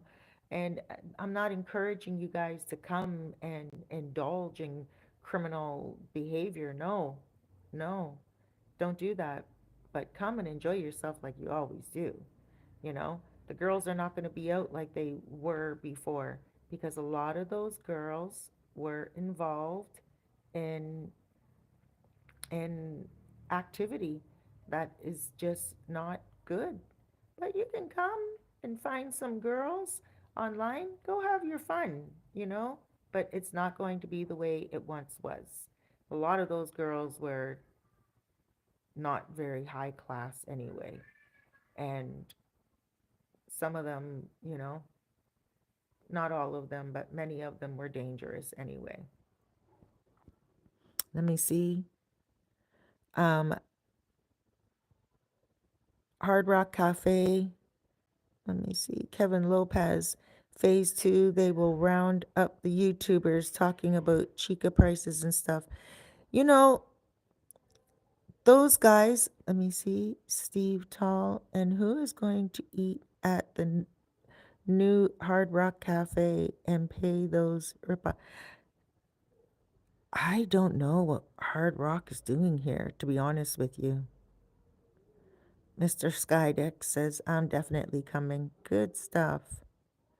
Um, I think I'm missing some messages here. Ronald James, they already are doing that. They whatever they got, they're doing surveillance on the streets. You're welcome, Tommy Theodore. Thank you. Steve Hall, families will never show up. They are still in Punta Cana. Um, they are already here. Some families contacted me on Facebook and also on WhatsApp when I put the video out of Noche and I walking across the beach. Families were like, "Oh, my kids love Noche," and I was like, "Oh," but they already are here. They already are. There's a lot of families here already. As a matter of fact, a lot of people on I know a lot of actually I know a lot of families. But they have their own little lives. Like they go to um, Sosua International School of Sosua, which is just up the street in La Mulata. They have another school called Isla Academy, which is in Playa Laguna. There's a school down here, down the street from me. Um, yeah, there's already families, but you know, are they interested in going into a lot of the restaurants on Pedro Clasante? Maybe when there's specials. Some of those places have specials throughout the week. Like Fat Jesse's has $5 specials every day. So, you know, that's only 250 pesos for certain food. And so it could be that they'll do that.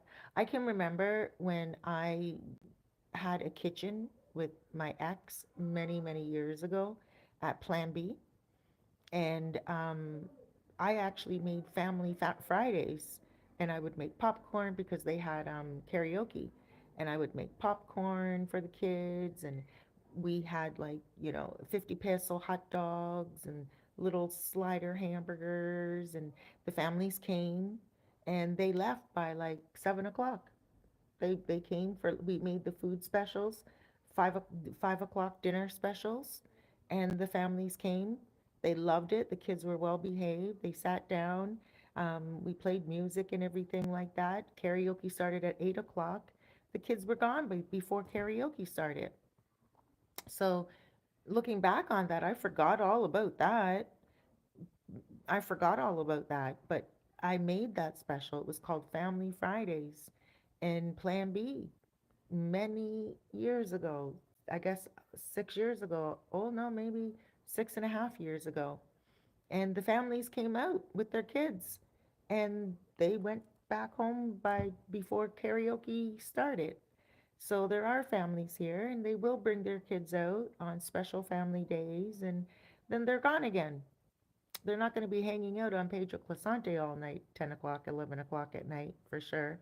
But they will come out, and there are families here, and there are schools here, and so the kids will come, and the families will go on the street. The other day, I saw some, not families, but I saw some moms walking with their kids.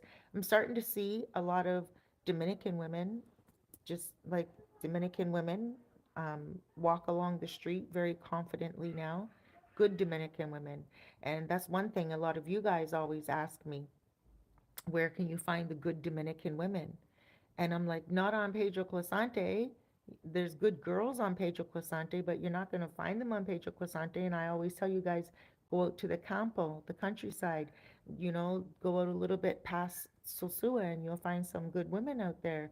Los Castillos, Los Cerros, maybe go hang around a little cafe there or a little colmado there. A lot of Commodores, they have, there's a place where you can go and order a pizza, sit back, order yourself water or a adult beverage, and the good Dominican women walk in and out of there. But the good Dominican women aren't going to walk on Pedro Clasante when all those aggressive prostitutes are there. And many of those prostitutes are aggressive.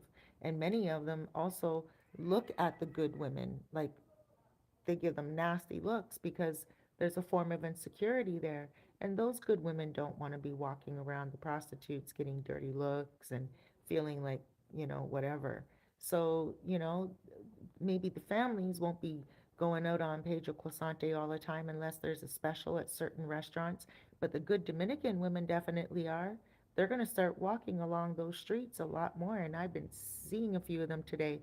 And today, when I was walking up and down Pedro Clasante, after I left the prosecutor's office, I was walking down the street and I was like purposely like trying not to video some of them because they're good women and I didn't want them on my camera because it's still a little bit of a stigma. And some of them were like kind of giving me the eye and like they were like they didn't know if they should go to the left or to the right.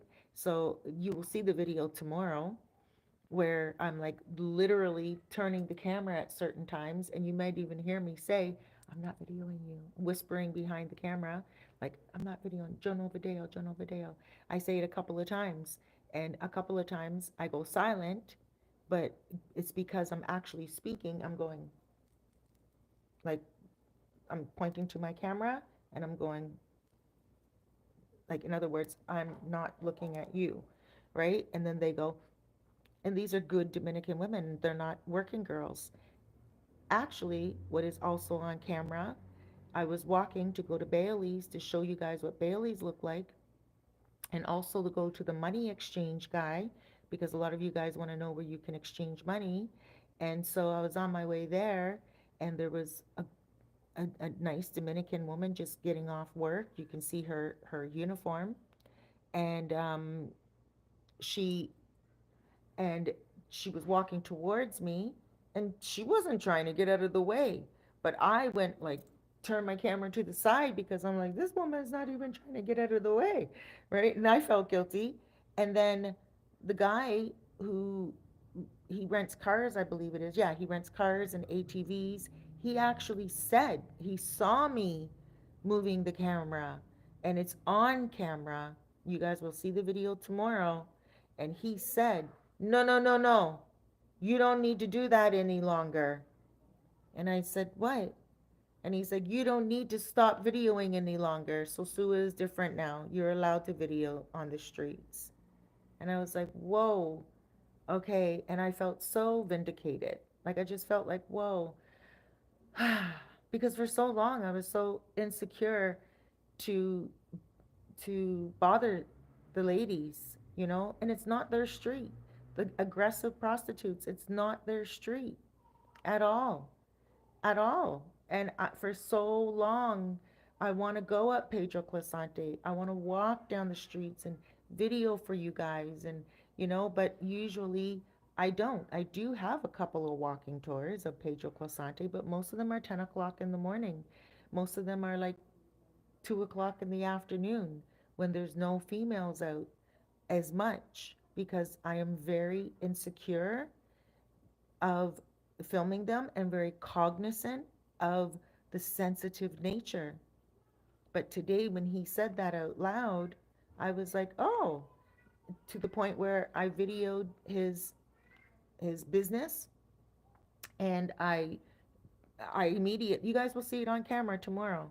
I immediately said, oh, this is his phone number. He rents out ATVs and everything. Cool dude, really cool brother. And he was just like, you don't need to do that any longer. You can video. And I just didn't want to video that innocent woman, like she's walking down the street. It was on Alio Martinez. Alio Martinez. And I just felt like I didn't want to video her because it's still a sensitive time. But she wasn't trying to move out of the way, and he brought my attention to it. So I felt good about that, and I felt empowered a little bit too. And I was like, thank you. And then I walked a little bit more over by Bailey's, and I didn't go into Bailey's because that's a private establishment, and I'm pretty sure that some people in there know that I'm a vlogger and they don't want to be on camera either.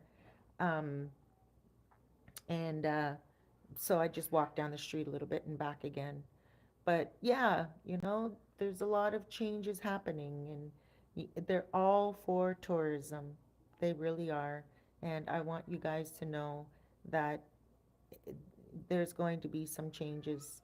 You guys didn't even know how much danger you were in regards to some of those girls. There was one guy, he left. I've been getting so many story times, like I said, since all of this has been happening. One guy, he I did a live to air the other day, and I told you guys, just go get some cameras like from Amazon and put them, when you bring them, plug them into your, because I have these cameras here in my living room, in my bedroom, and on my terrace, little small cameras that I bought for like 14.99 on on Amazon, 14.99 American on Amazon, and they plug to my phone, and I can look on them on my phone when I go to sleep at night. I can actually even set an alarm, and even when the lights are out, it automatically has night vision. I put the link up before. I'll also put the link as well in the comments later on. But um, this guy said he had his as well. He's like, Cerise, I did the same thing you were telling everyone to do. He says, I bring down my video, and he brings it down and he sets it up. You just plug it into the outlet. All you need is Wi-Fi, and when you're out and about, you can put your camera on. He was staying in a hotel. The maid went and rummaged through all his stuff. He was sitting on Pedro Clisante at a bar, and the maid, but get this, the maid let the woman that he was with the night before go in. The maid was rummaging through the stuff, and the woman from the night before that he had. He said, admittedly so, that he has different women, but he was looking on his phone. He said his gut just told him open up his phone and just look at his app. He was in just at a bar hanging out, and he opens up his cell phone, and first he saw the maid, and he's like, what's the maid doing in there? Maybe she had to go in for some reason. And then he sees her going through his stuff, through his suitcase. And then all of a sudden, what comes into the camera is the girl he was with the night before. He was so shocked. He had to look to see, is that it was at the right date, because it shows you the live, right? Is what's going on live on the camera at that moment. But you can also go to like the day before, the day, a couple of days before, stuff like that. And he's like, Cerise, I had to look at my camera and look to see, is this actually right now happening at this moment? He said, and you can actually speak on the speaker. You can call the the um the camera, right? You can call the camera and speak through the camera.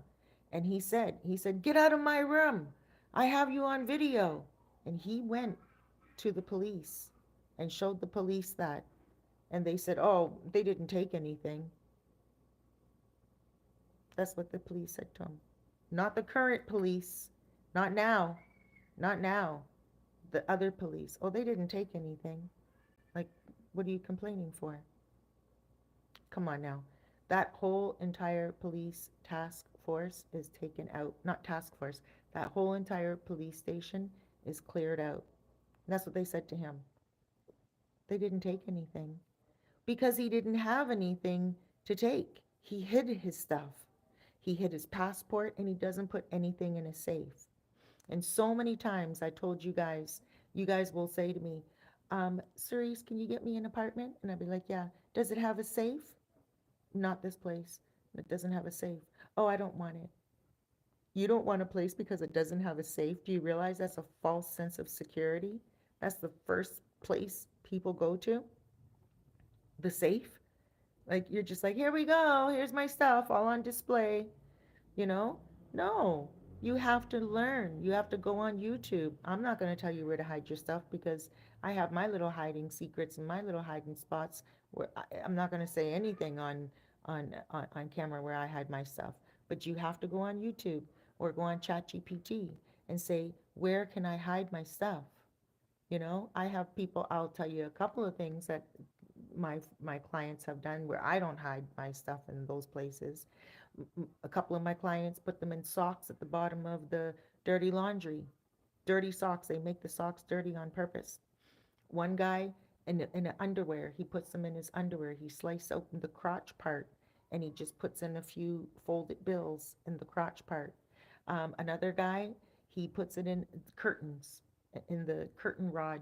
He opens up the curtain, he um, takes his passport and slides it in the curtain rod.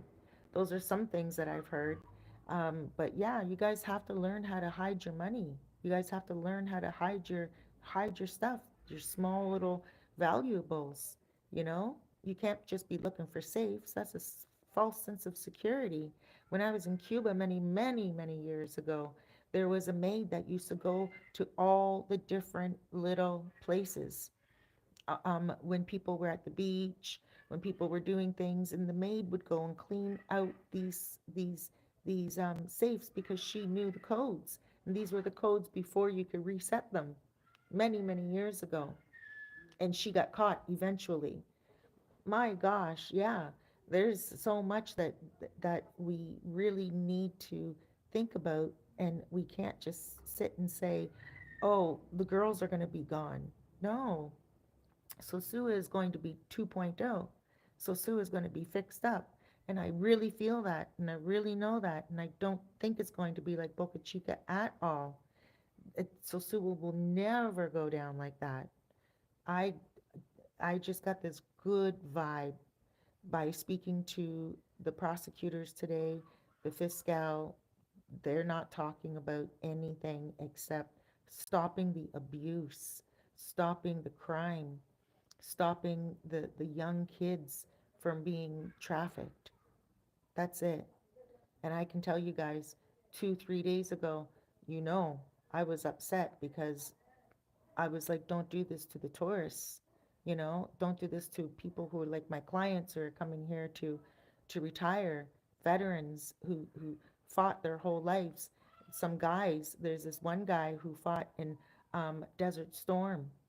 He's he's older now, and he can't pay his rent, and he doesn't even get 100% disability from the American government. But he comes here on vacation, and right now, one of the vet organizations here is helping him to get more disability because he deserves 100%. So he really loves coming here.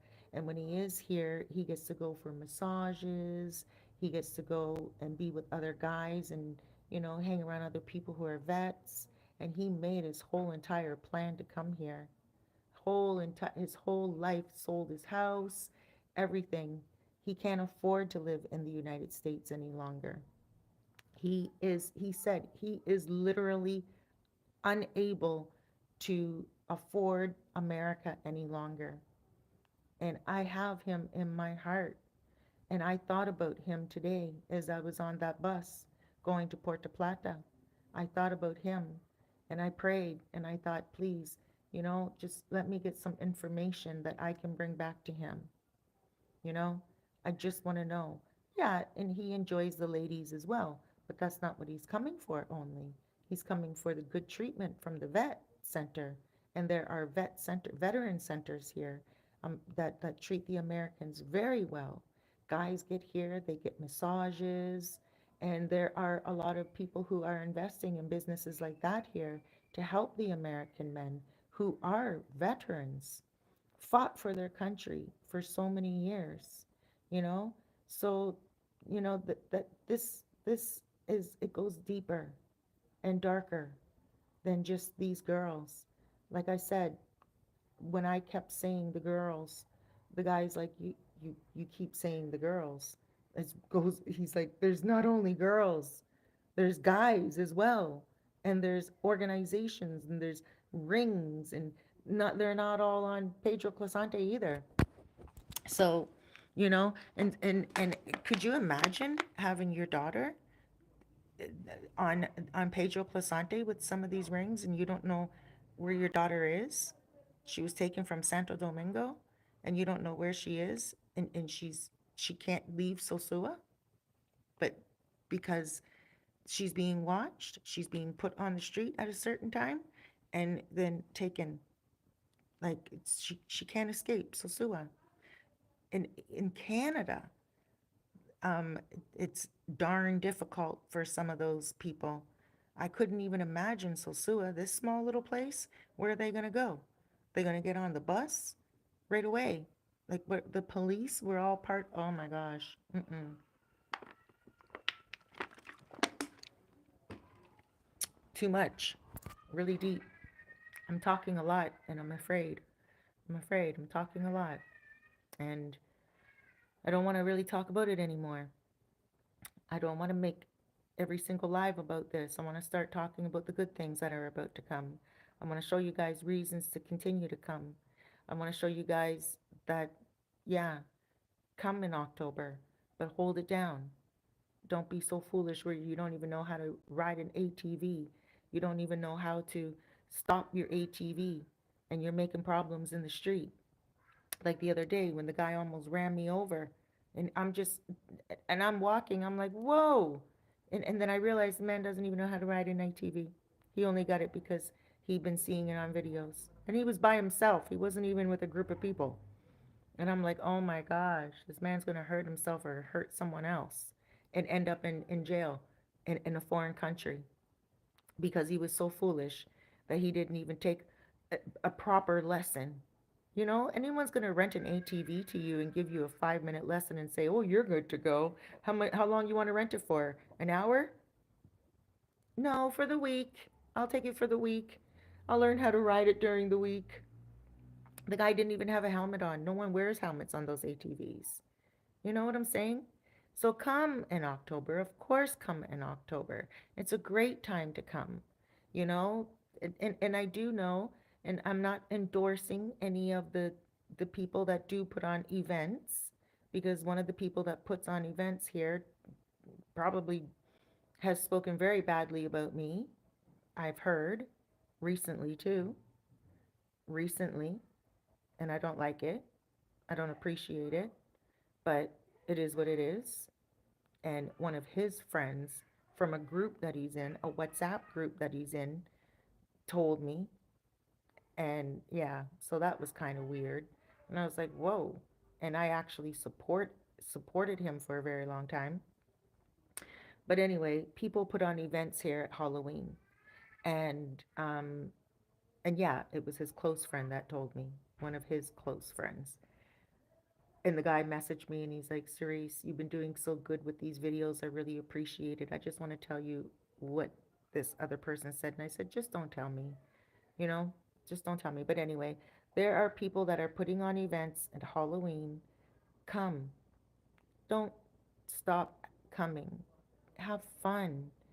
We only live once. One of my taglines is, you know, tomorrow is not promised. So make the best of today. And I truly believe in that. I truly believe that tomorrow is not promised. We are all good souls here at the end of the day, and we are living this human experience. And with this human experience, we have to understand that there's going to be some ups and downs. And so, with that being said, you have to understand that, there are some special times in Sosua that are so exciting. The streets are beaming, the music is humming, the rhythm is electrifying, and there's laughter, there's food, there's happiness. The businesses are happy because they're making money. Everyone's coming together, and it's just sometimes it's just so amazing to witness and to see. So Halloween is one of those times. So is Super Bowl weekend, another one of those times. And, I would say that those times don't come a lot throughout the year here. in Sosua. But come for Halloween and come have fun. Will there be some type of undercover stuff? Yeah. Will there be surveillance? Of course. There's been surveillance ongoing for months upon months upon months. And no one knew. Nobody knew. That's the whole thing. So, out of sight, out of mind. I remember I used to watch some YouTube videos, like when people are like, I like conspiracy theory stuff. And so, like, sometimes I'll watch stuff about like Sasquatch or, I'm Canadian. So, I'll watch like stuff like scary, like ghost stuff, the paranormal, right? Excuse me. Hold on.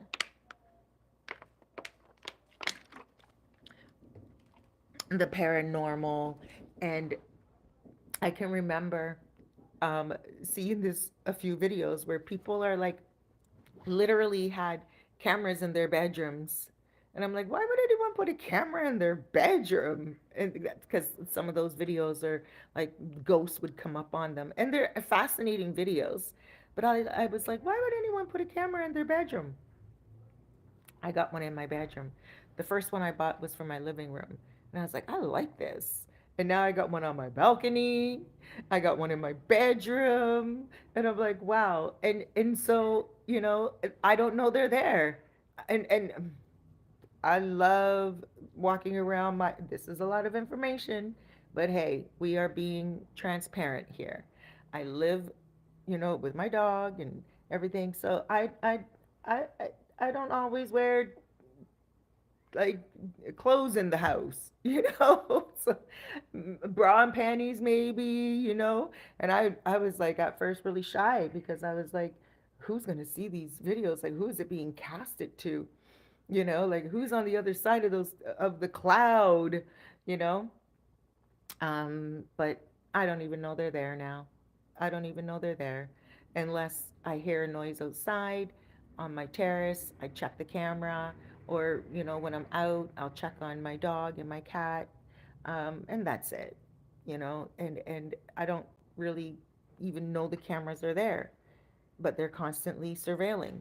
And I think the same thing when you guys come here to Sosua, Halloween, or whenever you come, there's going to be surveillance, but you're not doing anything, definitely not walking around in bra and panties. So, you're just having your fun. You're enjoying yourself. You're not robbing anybody. You're not, just be careful. If you do buy substances, um, I don't, I don't, I don't take any substances. I mean, not even um, like ibuprofen once in a while.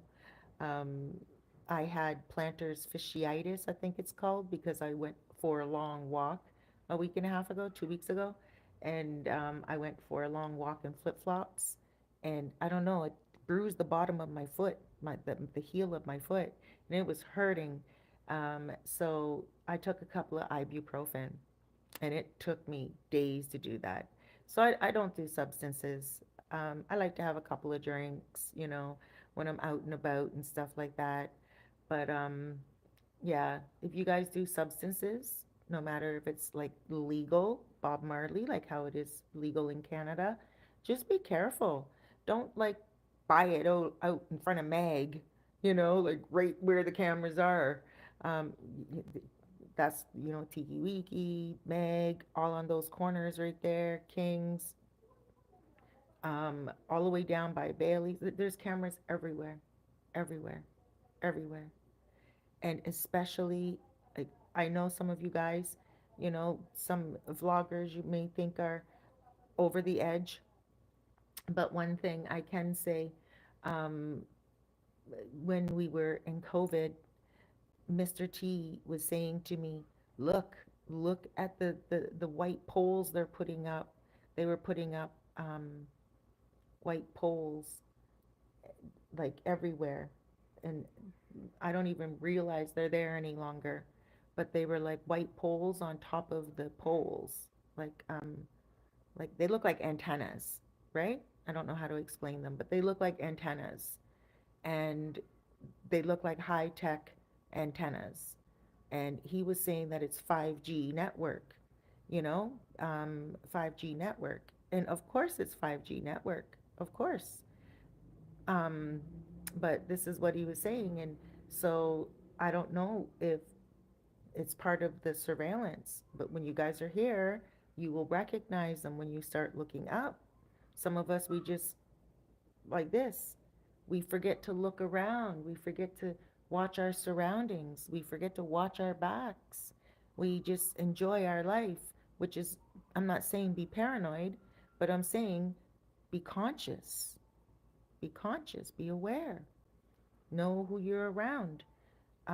Be very careful who you talk to. Earlier today, I was at another bar. I like to go to different places, and I was at one bar, and there was a girl there, and she's a Canadian girl, and well, a woman, Canadian woman, and she dates a lot of young Dominican men. And I was sitting beside her, and I realized she does drugs. I was like, oh my gosh, she does drugs, right? And I know that sounds horrible. My dad was a Rasta. My dad used to do his Bob Marley, but I was like, I shouldn't be sitting beside her, especially with the surveillance going on right now. She's Canadian. I'm Canadian. I don't want them to think that that's my friend, I don't want them to think that that's my company, you know? But I was having a good old conversation with her, and she likes to date a lot of these young Dominican dudes, and I know she does drugs, like snow.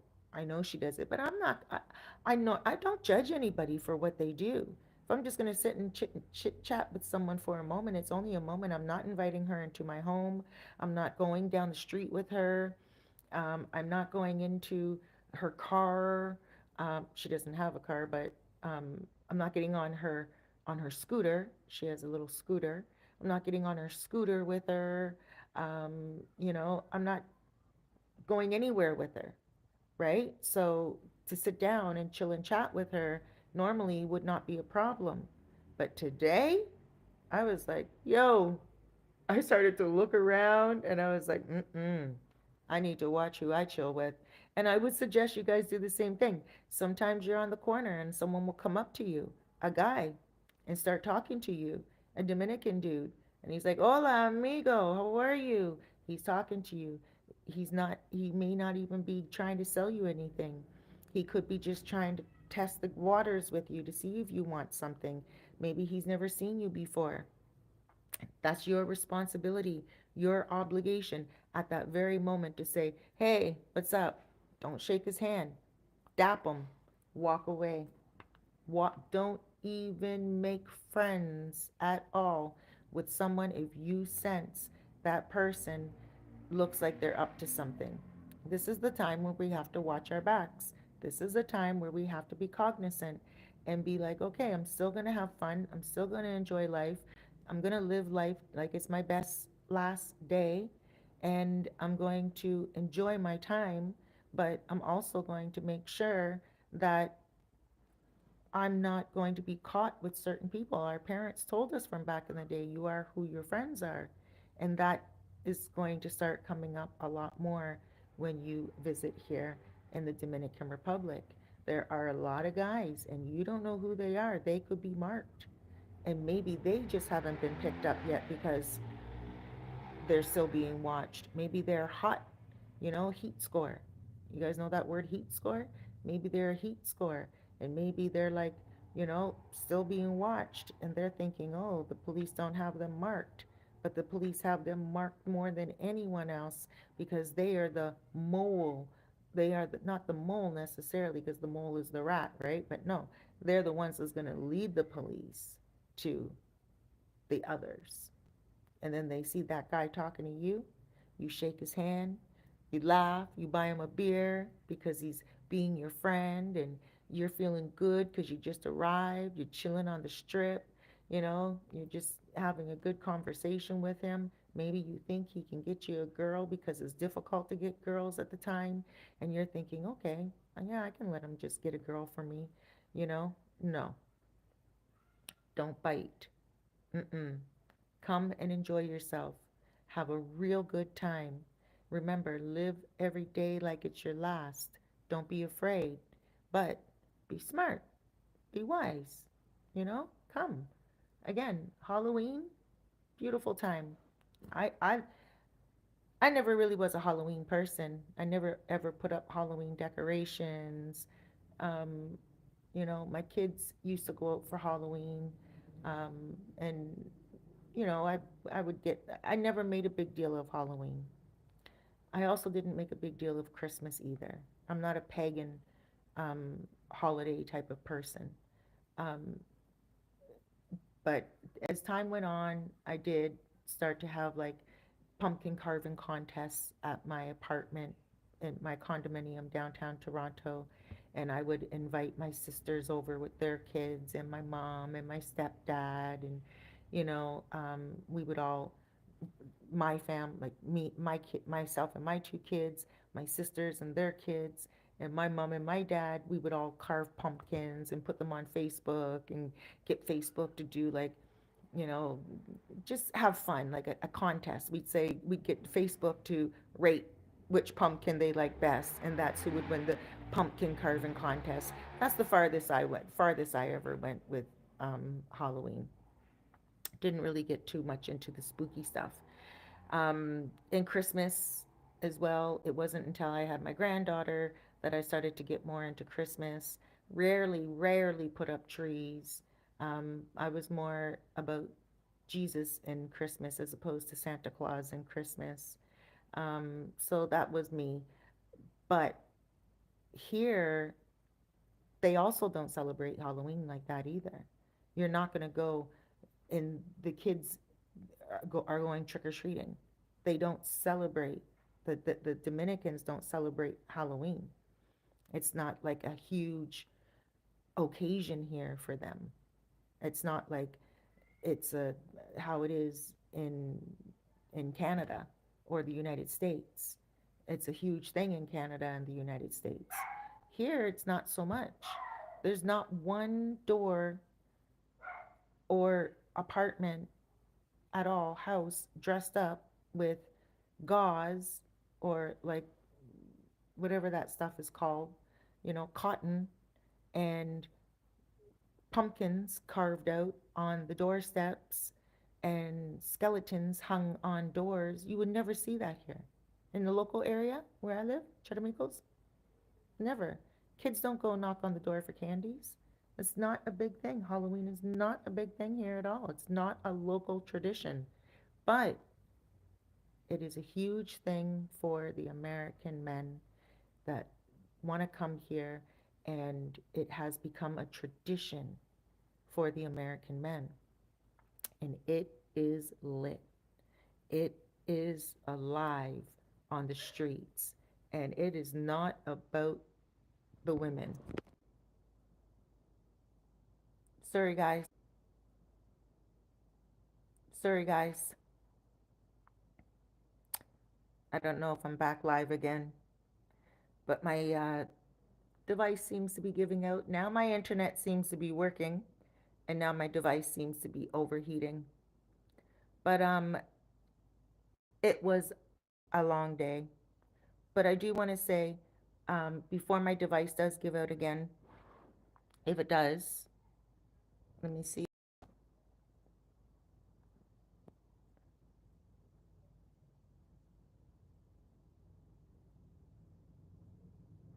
Good to go now?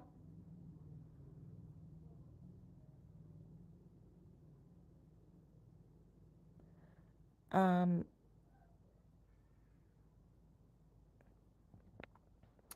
I hope this doesn't out again. But yeah, this is a tradition for the men. The men that come at Halloween, it's not about the women. And it's good energy, you know? Come down. And and straight up, if there does happen to be the police out with their guns and walking and looking for something, leave it alone. They're protecting you. They're making sure that no sketchy, seedy women are out to get you and pickpocket you. They may be on that day knowing that it is a big day in Sosua. Let them protect you. Let them protect the tourists. You know, come on. This is a huge operation. And this is an important operation. And they're not doing it for some simple reason. Some people will say, "Oh, it's the women." I kept saying that today in the office, in the office in Sosua, and he's like, "It's not about women only." Like he kept correcting me, and I'm like, "Okay, I know, yeah, okay. It's about the minors. It's about the prostitutes." He's like, "The guys are prostitutes too." You know? And he looked at me like, "You really don't know."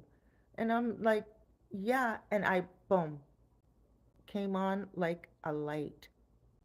And then when I was sitting around a different bar with two new friends, I'm going to call them my friends because I had such an amazing time with them, such a good time, real just laughter. You know, they showed me video footage, and I was like, whoa, like it was real serious. Not of the girls, not of minors. I already told you guys that earlier. It was like people that do, like, dealers, let's just say that, right? And I was like, whoa, holy smoly macaroni. So, yeah, you know, you guys are not coming for all that. You guys are not coming for, you know, all that. I know the majority of my viewers. I meet you in the streets. You guys hail me up. You guys stop me in the streets. You guys give me love. You guys hug me, give me daps. You guys, tell me about videos that you watch that you really enjoyed.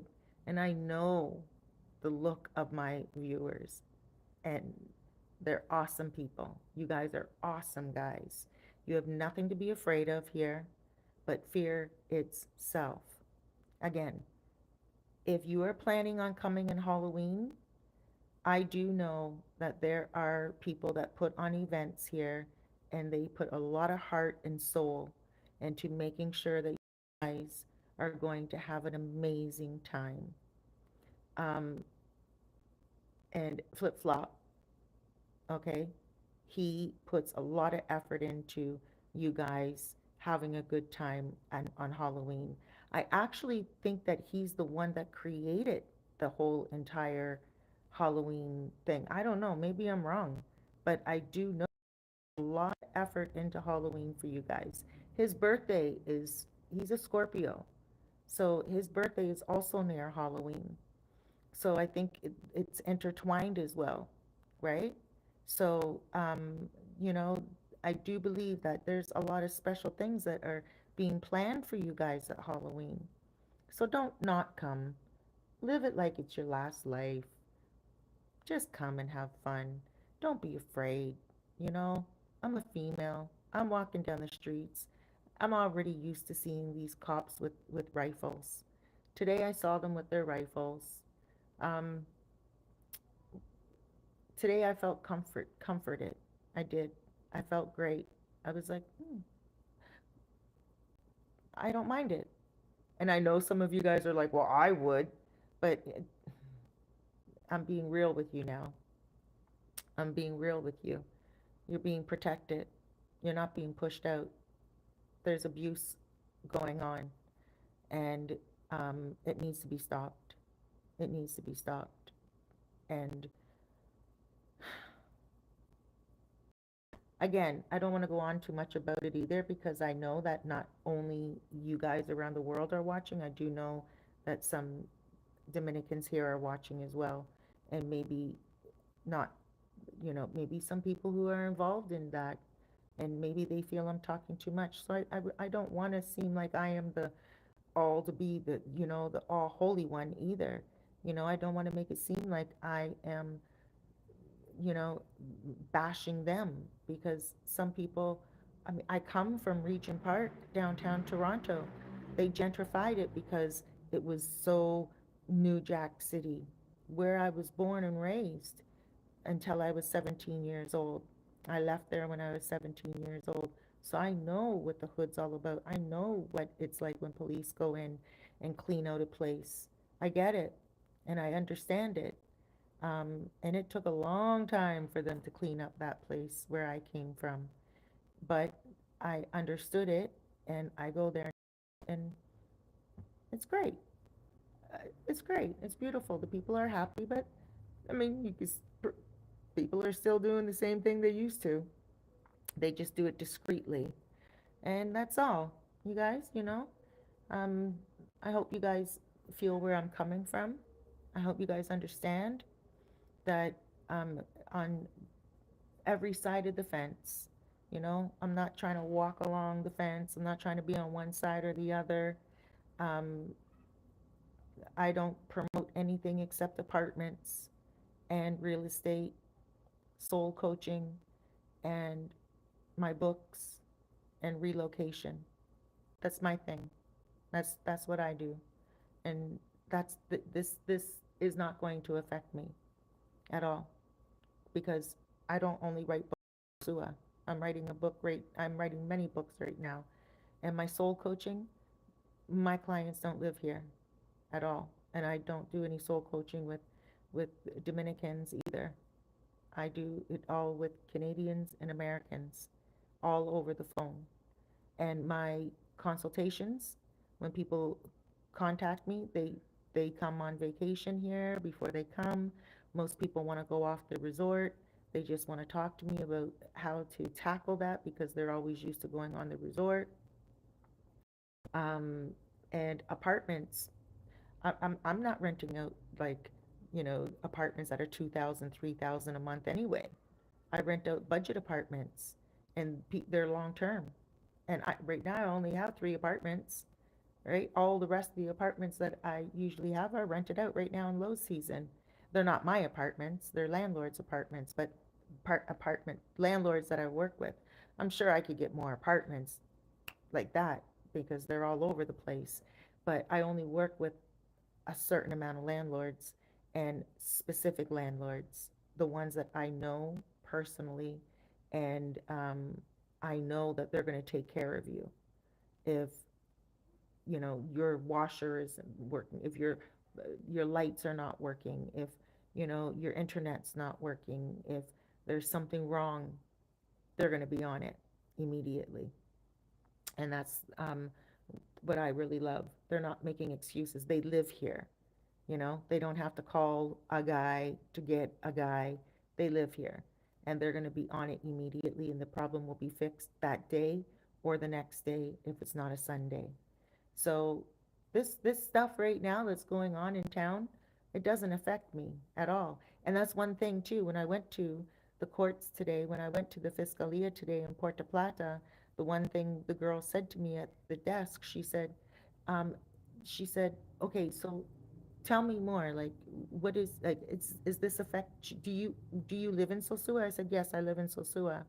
And she said, okay, is this affecting you? And I said, no, it's not affecting me at all. I just want an interview. He told me to come. I said the fiscal told me I can come on Monday. I just want to talk about it. And she's like, oh, okay. And I'm like, yeah, it's not affecting me at all. Not at all. Business wise, nothing. Sitting around today, didn't mind it at all. I I was like, oh, the police don't bother anybody. They don't bother nobody. It's just a man that's on the mic, and when they rock the mic, they rock the mic right. Lottie dottie, we like to party. Anyway, um, yeah, they're doing their thing, and they're happy. The new cop, I don't even recognize one cop, not one, and I'm like, whoa, and they're not trying to catch eyes with a woman. The other cops that were here, sometimes they go, hola. I'm like, ugh, I'm 53 years old. Like, why are some of the, I'll tell you a little side story. I gotta make sure my phone's plugged in. Tell you a little side story. There was a cop here, and he tried to talk to me, and I'm single. So I'm like, okay, like, I don't want to be with the young boys, but this guy was like my age. And so he was a cop, and I thought he was a nice looking guy. I was interested in him. And so he gave me his phone number. Now, you know how your phone number connects to Facebook? Okay. So I went on his Facebook, and I saw he had two accounts. One of them he wasn't using, the other one was just kind of old. I went into the comments. I went down into his comments because he was trying to come to my apartment. He was trying to come to my apartment. He's like, "Where do you live? Where do you live?" And I'm like, "Charamicos." And he's like, "I want to come see you. Let me come see you right now." And I'm like, "No, you're not going to come to my apartment right now. I live in a family neighborhood. Like, everyone knows me. I'm not going to let some man come up into my apartment." And he's like, "Who cares about your neighbors?" And I said, "I do. I'm very well respected here. I'm not just gonna have you come into my apartment because it was like 10 o'clock at night. And if I go downstairs and open up the door, people are going to be like, oh, Gringa got a man coming and he's a cop. And so I was like, no, you take me to dinner. We go to dinner first. Like, and this wasn't even a date yet. We didn't even have a date yet. So I was like, you're taking me to dinner. And I even told him, I said, I'll pay for the dinner because I know cops don't make a lot of money here. And I said, we're going to go to dinner first, please. I'll pay for the dinner. I'll make the reservations at a really nice restaurant. I was going to go to 21, Casa 21, very beautiful restaurant over on Piano Avenue, Piano Calle. And I wanted to treat him. I wanted him to have a good experience. And I was like, let's go. And he's like, okay, but I want to come now. I want to come see you now. And then he got me curious. Why does he want to come 10 o'clock at night? Why doesn't he want to go to dinner first? Get to know me. Get to know me first. And then ask me after we go out to dinner if you can come by. And not 10 o'clock at night. Come over and I'll make you dinner, maybe. Anyway, I went on his Facebook and I started to do my woman investigation. And I went on his photos. And I started to go down more and more way into the photos. And there was a photo of him, and there was a comment. Always look in the comment section. And I went into the comment section, and it said, Mi amor. I like in Spanish. She said, I love you so much. You are the light of my life. And I was like, oh, okay. Clicked on her name, went on her profile, went through her photos, saw a photo of her and him at a Christmas. It, a whole lot other people were in the photo as well, but it looked like a family photo. And I was like, okay, screenshot that. And then I went and I screenshot her photo only, and I messaged him on WhatsApp. And I said, and I lied, and I said, hey, someone just sent me these photos and they told me that this is your wife. And he's like, oh no, that's my sister. That's my sister. And I'm like, it's your sister? Yeah. And I said, okay. And I said, I have her Facebook. Don't have me message her. I will message her and tell her that you're trying to talk to me. And I said, all you have to do is be honest with me right now. Be honest with me and I won't say anything to her. And he said, okay, don't. He's like, okay, I apologize. I'm so sorry. You're right. And after that, he gave me so much respect. Every single time I saw him outside, he hailed me up. Hey, how are you? Amor. On the street all the time because I didn't tell on him. But that was the quality of cops that were here before. And I almost fell into that. But I mean, I'm too smart for that. Straight up. I'm like, mm-mm, too smart for that. And he's too dumb because he was trying to get here too soon, you know? And these cops, these new cops on the street, they are not trying to go up and down the street like sharks and look at the gringas to try to get with a gringa. They ignore the gringas. They're like very well trained. They're like, and I say, hola, before when I would I'd be careful of the police when I would walk by them. I would just go, hola, hola, hola, really straight and mm, still give them respect. But now these ones, I'm like, hola, just too happy that they're respectful. So yeah, I really like that. That feels good. Um, and they're not bothering the guys. I've seen like the men today walk by the police officers, and the police officers are just chit chatting with each other. They're not even minding the guys that are walking by. They're not like staring the guys down, looking at them like they're culprits. Nothing like that. It's pretty cool. Pretty cool. Um,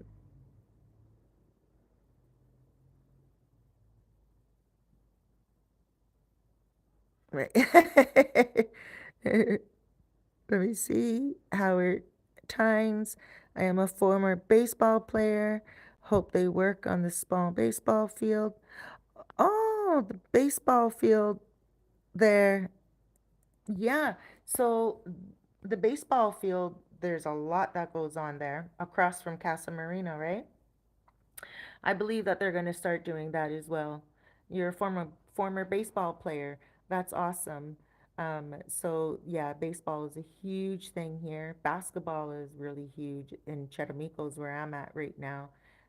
I mean, not where I'm at right now, where I'm at always, but basketball is a big thing right now. When I first got here, baseball was really huge. I think baseball will always be huge in the Dominican Republic. It's just they help Toronto Blue Jays win 3 times in a row. Um, Not the Stanley Cup, that's hockey. But what is it called when they win? Not the Stanley Cup. Anyway, they did a hat trick, I think it was called.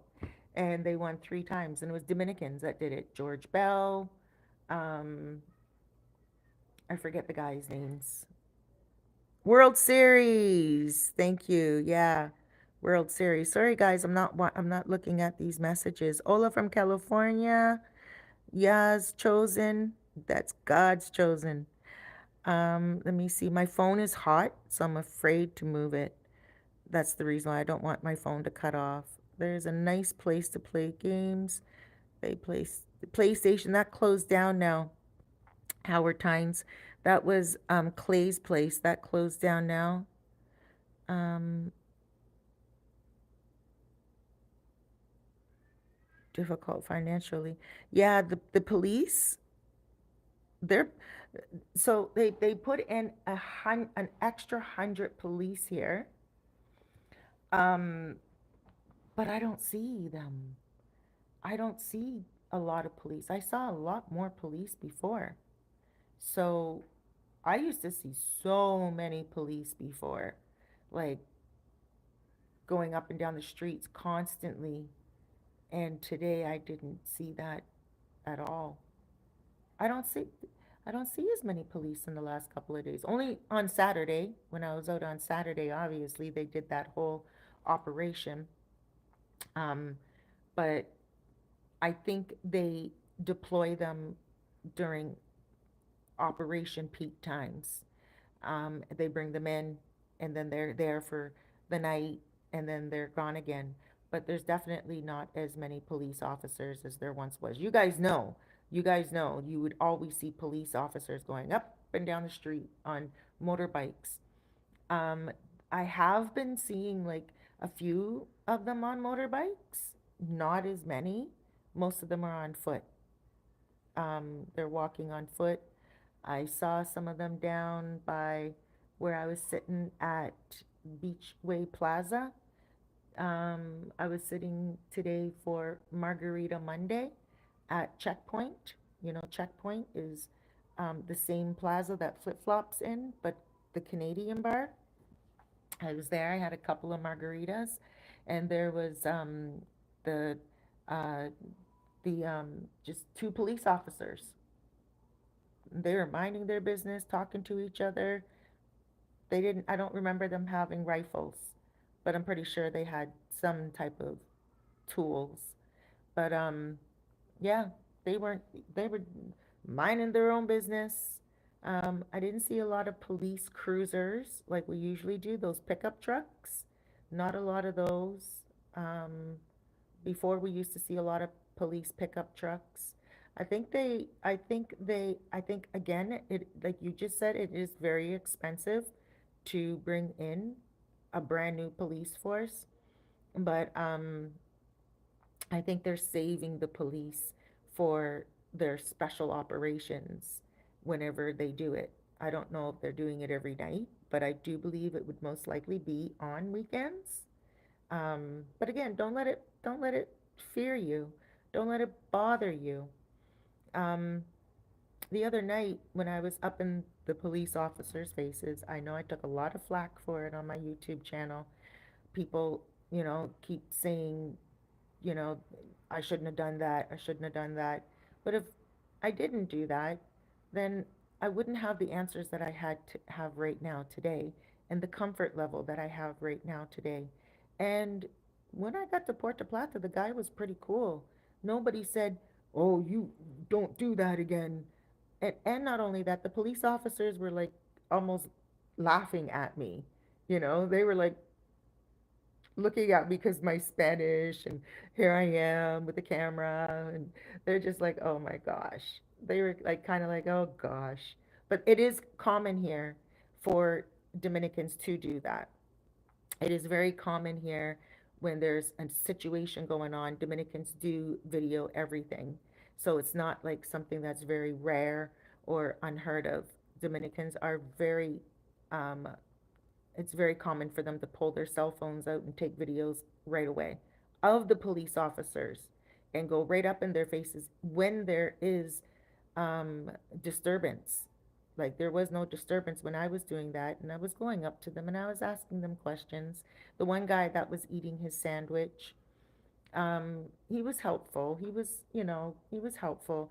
When I see him again, I'm gonna, give him a couple of pesos for a sandwich, just kind of say sorry for interrupting his meal. But I think he got it.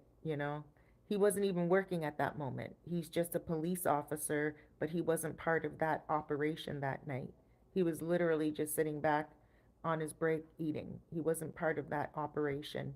Um, and he helped me. So I am gonna, give him a couple of bucks for a sandwich, and give him a little bit of love for that because that was intrusive of me to do that, but I think he understood, and they were very patient with me on the street and very kind to me. And today they were also very kind, and I'm pretty sure that I brought my attention to myself even more now. So for sure, they're gonna probably watch my videos if they didn't know about them before. They're gonna know now. And that's fine. That's fine because I'm comfortable with the video content that I put out, and what I do here, and um, you know, I'm at peace, and I think that they will see that, um, and they understand what my concern was for you guys, because I was very vocal about, especially you guys that love Dominican women. I was very vocal about that, and also, they were like, "Ah, it's not about that. It's literally about the, the trashiness of it. It's trashy. Some of those girls, guys, some of those girls, they are not standard women that you want to, take home to mama. But some of them will be soon because they're going to start dressing up nice. Howard Tynes, the police officers need love also. They have good hearts and have families. They were so kind to me on Saturday, um, and so patient. Yeah, I definitely do want to, start returning that favor and just saying thank you. Thank you for, you know, doing the dirty work. That old saying, it's a dirty job, but someone's got to do it. And yeah, you guys are being protected. You guys are being protected. There's not going to be any more pickpocketing for sure. That's one of the most common things that I hear in story time, but I can't keep talking about pickpocketing, but it's so the guys are so upset. I get so many stories about pickpocketing. Guys send me photos of these girls. They're like, "This is the girl. Do a story time about her and put her photo up. Warn the guys." But I can't do that. That's like putting myself into harm's way. And I'm like, "Sorry, I can't do that." Uh-oh. Hold on. Camera looks like it's going to give out again. But yeah, so some of these guys, they're like so angry when it comes to pickpocketing because they're getting money pickpocketed, money that they saved to bring here. And, they're sometimes there's other things like their wallets, you know, credit cards. They're here. They have to call their bank. Um, and their credit cards, their driver's license, birth certificates, whatever it is they have in their wallet, and their wallet gets pickpocketed. Oof.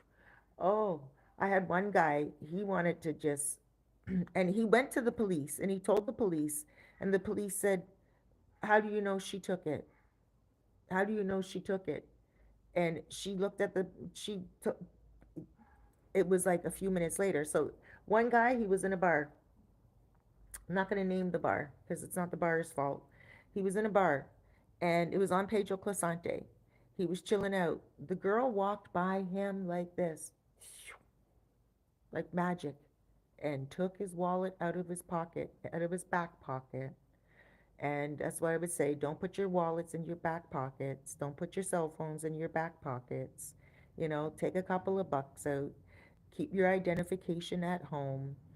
Um, and don't put it in the safe.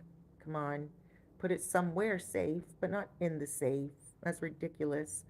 Some of you guys get off the plane, you get to your hotel room, your Airbnb, the first thing you do is open up the safe and put your stuff in there like it's safe. Sorry, I don't mean to make fun of you, but after being here for so long and hearing so many story times, I'm like, whoa, I used to do the same thing in Cuba. But anyway, he was in a bar and she walked by him like magic. Boom. And he checked his back pocket and it was gone. And he grabbed her by her arm. And when he grabbed her by her arm, he's like, "Come here."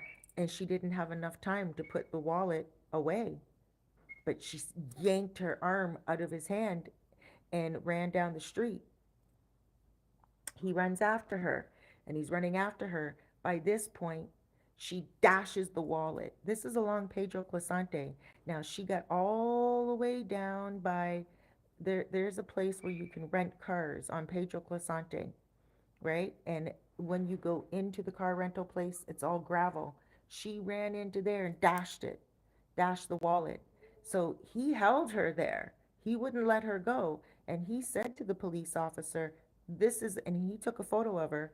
And he said, right there, he took a photo of her with his cell phone. And he said to the police, because police used to go up and down the street a lot more than, like I said, a lot more than they are right now or than they were today. And he called the police officer over and he's like, she just swiped pickpocketed the wallet. The police officer said, "Does she have it?" He said, "No, but she threw it somewhere here." The police officer said, "Do you have the wallet?" She said, "No," like with nasty little pissy self. And the police said, "So what do you want me to do?" Just like that. And she was like, "Hmm," and she walked away. And she went back afterwards looking for that wallet and probably split it with some of the cops. That was it. And he was so upset. He sent me her photo and he had to sit on the phone. One of his questions to me was, "How does he call his bank?" And of course, this was when Skype was still available. And I told him, just call your bank through Skype, the 1-800 number, right? So he was so upset. That's not going to happen any longer. No way. You guys are going to have people that are going to fight for you. There's going to be a prosecution office right up the street, and you just walk there. There's going to be three prosecutors in there, and anybody bothers you at all, you go in there, and especially if you have a photo, they're going to work on it, and they're going to say, oh, what? Oh, really? Okay. Boom, there's a police station right next door, brand new police station on Pedro Clisante up by Santa Cruz. That's where the Fiscal is, the prosecutor's office. Santa Cruz Bank, and then right beside Santa Cruz Bank is the police office. It's more like an office, not a station. And there's police officers in there, and then there's the Fiscalia, and there's three fiscals there, and a front there's like a front reception area, and there's police hanging out. It's military and federal police hanging out. There's a lot of them there, just chilling out right there. So anything that happens, you don't have to go to Puerto Plata any longer. You don't need to go to the think that you can go to the police station and they're just gonna look at you and go, no more of that. They're gonna take everything very seriously, and they're gonna help you, and they're gonna say, what happened? What happened? A girl did what? Or a guy did what? Or, you know, what happened? You lost what? They are so serious and they're so straight. Straight. Like, I was like, wow, this is great. Today I was like, this is serious cleanup. But for the tourists, and they know what they're doing. I think that they learned their lesson from Boca Chica. They know what they're doing. A lot of people are like, it's going to be Boca Chica. I think that they know what mistakes they did in Boca Chica to make it like a ghost town. And I believe that they are going to do it a little differently here, because they told me today too, Sosua is a special case. They said that both of them spoke about Sosua with love. The first one said, Sosua is a special case, you know? It's a very special case. And I said, yeah, it is. Sosua is very special. And then when I went to the other guy in Sosua, and he said, this is a very special case. Sosua is very different, you know? So they're not going to let Sosua be they're not going to let Sosua go. They're not going to let Sosua fall. So again, come for Halloween, come for your vacation. You may have to alter your excitement a little bit. It's not going to be what you're used to or what you've seen in the videos in the past, but it's something that you can grow accustomed to. I grew accustomed to it already very quickly. Um, and I believe that you guys can as well, especially when you guys are like chilling and just walking down the street. It's a different vibe. It definitely is a different vibe, but it's not a ghost town vibe. I know Saturday when I put out that video, uh, it showed the guys at work. It showed the officers at work. They were doing their job and they were getting things done. And I think that was a pretty special video for that reason, to show the world that they're not fooling around. But they weren't hurting anybody. They had targets. They had targets. And you guys are not their target. Not at all. Let me see. Um, I'm just reading the bottom messages. Hold on. Hi, Jose. Ill will. Auntie. Hi. Your Spanish was very good the other night. And Claire. Thank you, Howard. Acero. At Daryl. I'm not sending you butt spreading videos. Oh gosh, what's this going on? The police the other night was very nice to you and polite. Yes, Howard, they were. The guy who called himself the mayor, he's gone. Yes, Chosen, he's gone. I know I missed a lot of messages up top, guys. I'm so sorry. Um, Let me see. I got talking and talking. Hey, R Goody. It's too far out to assume what will happen. They don't even know what tomorrow will bring. Um, Life and Times of Mr. Gray. Sorry, I don't have my glasses on. So, what will happen for Halloween will be like last year. IBA. You know, Mr. Gray, you are right. Um, you can't make certain predictions, right? But we can use common sense and we can see what's happening right now. And yeah, they're cleaning it up, but they are not trying to clean it out. And I don't believe that they're going to make the same mistakes as what they did with Boca Chica. I believe that they understand that Sosua is a special case. They both said that, like I said. They know that Sosua is special. It has many different types of people that come here and many types of different investors. And, it's they're going to take their time. They're going to take their time. They're, they didn't want to do any videos today. They're like, not yet.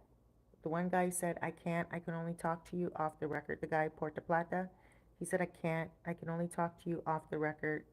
Again, he's like, but I can tell you exactly what I was doing that night. And I said, okay. And he did. And it was great. He was very honest. And he shook my hand when I was leaving. And he was very thankful that I came. And then the guy today as well, he said, no video yet. And I can't blame them because they don't want to be marked yet, like the new fiscal year. They just want to get work done. And I said, but he did reveal a lot, like what I'm revealing now. Some things that, you know, uh, that I wasn't expecting, like the ring group, the trafficking ring. Um, I would never expect that walking through Sosua and I see those girls. They all always look like they are private entities. They look like they are just, independent free agents. But now looking at it, some of them walk in threes, in fours. Maybe they all work for the same pimp, you know. Looking at it now in hindsight, I see it clearer now and it's like, I think that there was more to that. Um and yes, Halloween. I think Halloween's gonna, as long as you guys come, as long as you guys come, as long as you guys keep your plans, as long as you guys come with your heads on like you always do, come have fun. It's going to be great. You guys don't really, when you guys come on Halloween, it's usually not about the women anyway. I don't think so. I see you guys just with each other. I see you guys going to the beach. You guys go on the catamaran. You guys go to the disco. Of course, the ladies are usually there, but this will be different now. I saw a couple of guys today walking down the street with girls. I saw one guy walking down the two guys walking down the street with Haitian women, and um, he was a Haitian guy, but American Haitian. You can tell that he's American Haitian. They were walking down the street together. I was so shocked because I was so surprised. I was like, "Oh, she's Haitian," and he wasn't afraid. And he was walking with his Haitian girl, and you could tell that she was not American. You could tell she was like from here, and she was all prung, looking around and nervous looking. Um, I didn't video them, but you could tell that he was kind of reassuring her with his, just kind of walking with her. He wasn't holding her hand or anything like that, or her arm. It didn't look romantic. It looked like they just met. Um, but it definitely was surprising to see, because a lot of the times Haitian women don't want to be walking down the street at all, you know. So I found that interesting. And then I saw another guy walking. He was American, Didn't look Haitian American, but he looked like he was just a regular American guy, and he was walking with a Haitian woman as well. And it was like, oh, okay, that was different. That was really different. And so I see a lot of positive changes right now. I see some positive things happening. And, you know, good women are walking down the street today. Good women. Like, good women. Like, I don't know how to explain it. Decent women were walking down the street, and they were walking down the street with a little air of um, confidence, not like they were trying to hide because they were afraid to be mistaken as a working girl. A lot of the Dominican girls, they scurry down the streets. The good ones, they scurry down the streets really quickly because they don't want to be confused as a working girl. They just want to hurry up and get out of work and go home. They try to take the side streets. They get on motor conchos really quickly. They don't want to even walk on the streets. They try to get over on Route 5 as quickly as they can, get off Pedro Clisante. And they were walking down Pedro Clisante today. And I was like, oh, and those are the ones I didn't want to video. When you see the video tomorrow when I put it up, again, you'll see me moving the camera a lot to the road at times, a couple of times. And I was trying my hardest not to video these girls. Um, and because I wanted to respect them, but they were like just walking, you know, they were cool. And I believe that this is going to open up the doors for some good, clean, um, real, real working, not um, like prostitute women, but not ladies of the night, but like girls that are career women, you know, girls that want to come out on Sosua streets and really enjoy themselves.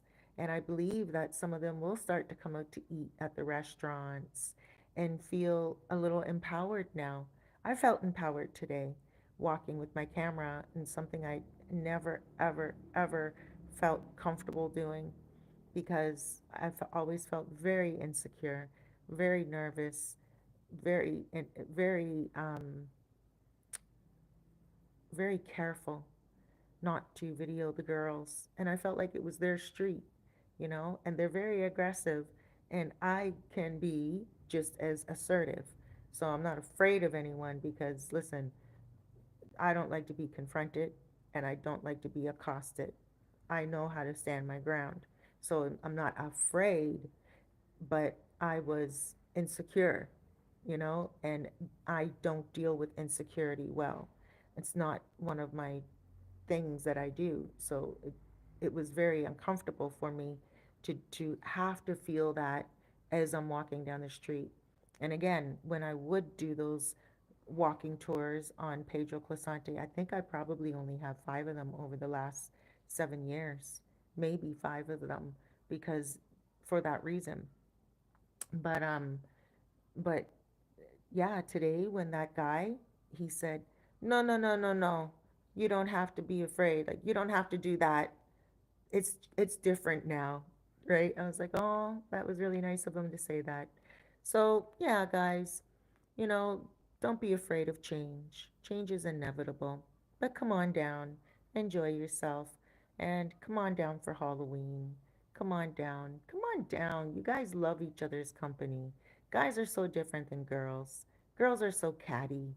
You know, that's why I tend to get along with guys a lot better than females. Some females are really cool, you know, but those are also the ones that get along with guys really well. But guys seem to be real cool. You know, you guys come here and it really is nice to see 5 guys, 6 guys, 3 guys, 2 guys walking together, you know, going to grab a bite to eat, going along the beach, doing their strolls, you know, the along Sosua. And yeah, you're not going to see as many women in the street, but you will see more quality women. You know, you have to figure out, do you want quantity or quality. Huge difference.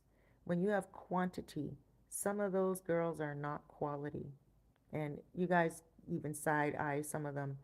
Most of the girls you wouldn't even touch with with a 10-foot pole. They're just someone to look at, you know. Um, so yeah, come on down. Again, I do know that people make it special for you guys coming at Halloween. I do know that there's special events that are planned. I don't encourage the girls, but go on Bumble, go on Tinder, go on Facebook. Facebook has a dating site now, apparently. Facebook has a pretty good dating site. I heard my son told me about Facebook dating, and he likes it. He says, "Mom, Facebook dating is better than the other apps." He's living his best single life right now, he told me.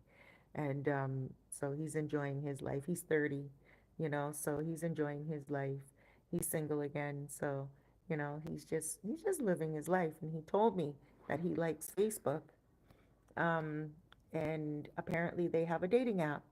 So you just go on there, and I guess you can, you know, just I don't know. I don't go on dating apps. So I really don't know. I can't give you much advice when it comes to the Facebook one, but I do know the Tinder one and the Bumble one, you can set it for a certain radius, like a certain radius of where the type of people, the people that you want to meet. And if you set it for the radius for here, and you say that you like Latina women, then obviously they're going to filter out everything and just give you the women that are online right here in the Dominican Republic, you know, and have fun, you know, make it an adventure, and accept the transformation, accept the change. It's not going to be negative. It's not going to go back to the way it was. I'm not saying that. I'm not saying that at all. But I am saying that change is beautiful, and a transformation is not so bad. And, one of the most beautiful things that I did was leave Canada and move here and transform my life. And I will never look back. And yeah, I did have to downsize a little bit. I did have to, change certain things drastically, but it was worth it, well worth it, because the quality of life that I have now is so much better. And that's why I'm telling you guys, come on down for more quality vacations now. You know, you'll save more money, and you will enjoy yourself. And again, get a membership. I believe they're free on Tinder. I don't know. But just go on ChatGPT as well, and just see if ChatGPT can just create a bio for you, because a lot of you guys may not want to go through putting up a bio, putting up photos, doing all this stuff. You know, you can go on Canva. Canva can create a photo, so you can put a photo of yourself on Canva and get Canva to recreate your photo, and it will be a similar photo to who you are. I'm not saying catfish, but I'm just saying if you are insecure about putting your photos out there, I understand that as well. Um, and be careful when you're talking to those girls. If you get close and you catch feelings before you come, because that's going to be quite possible. Many of you are going to like Bumble.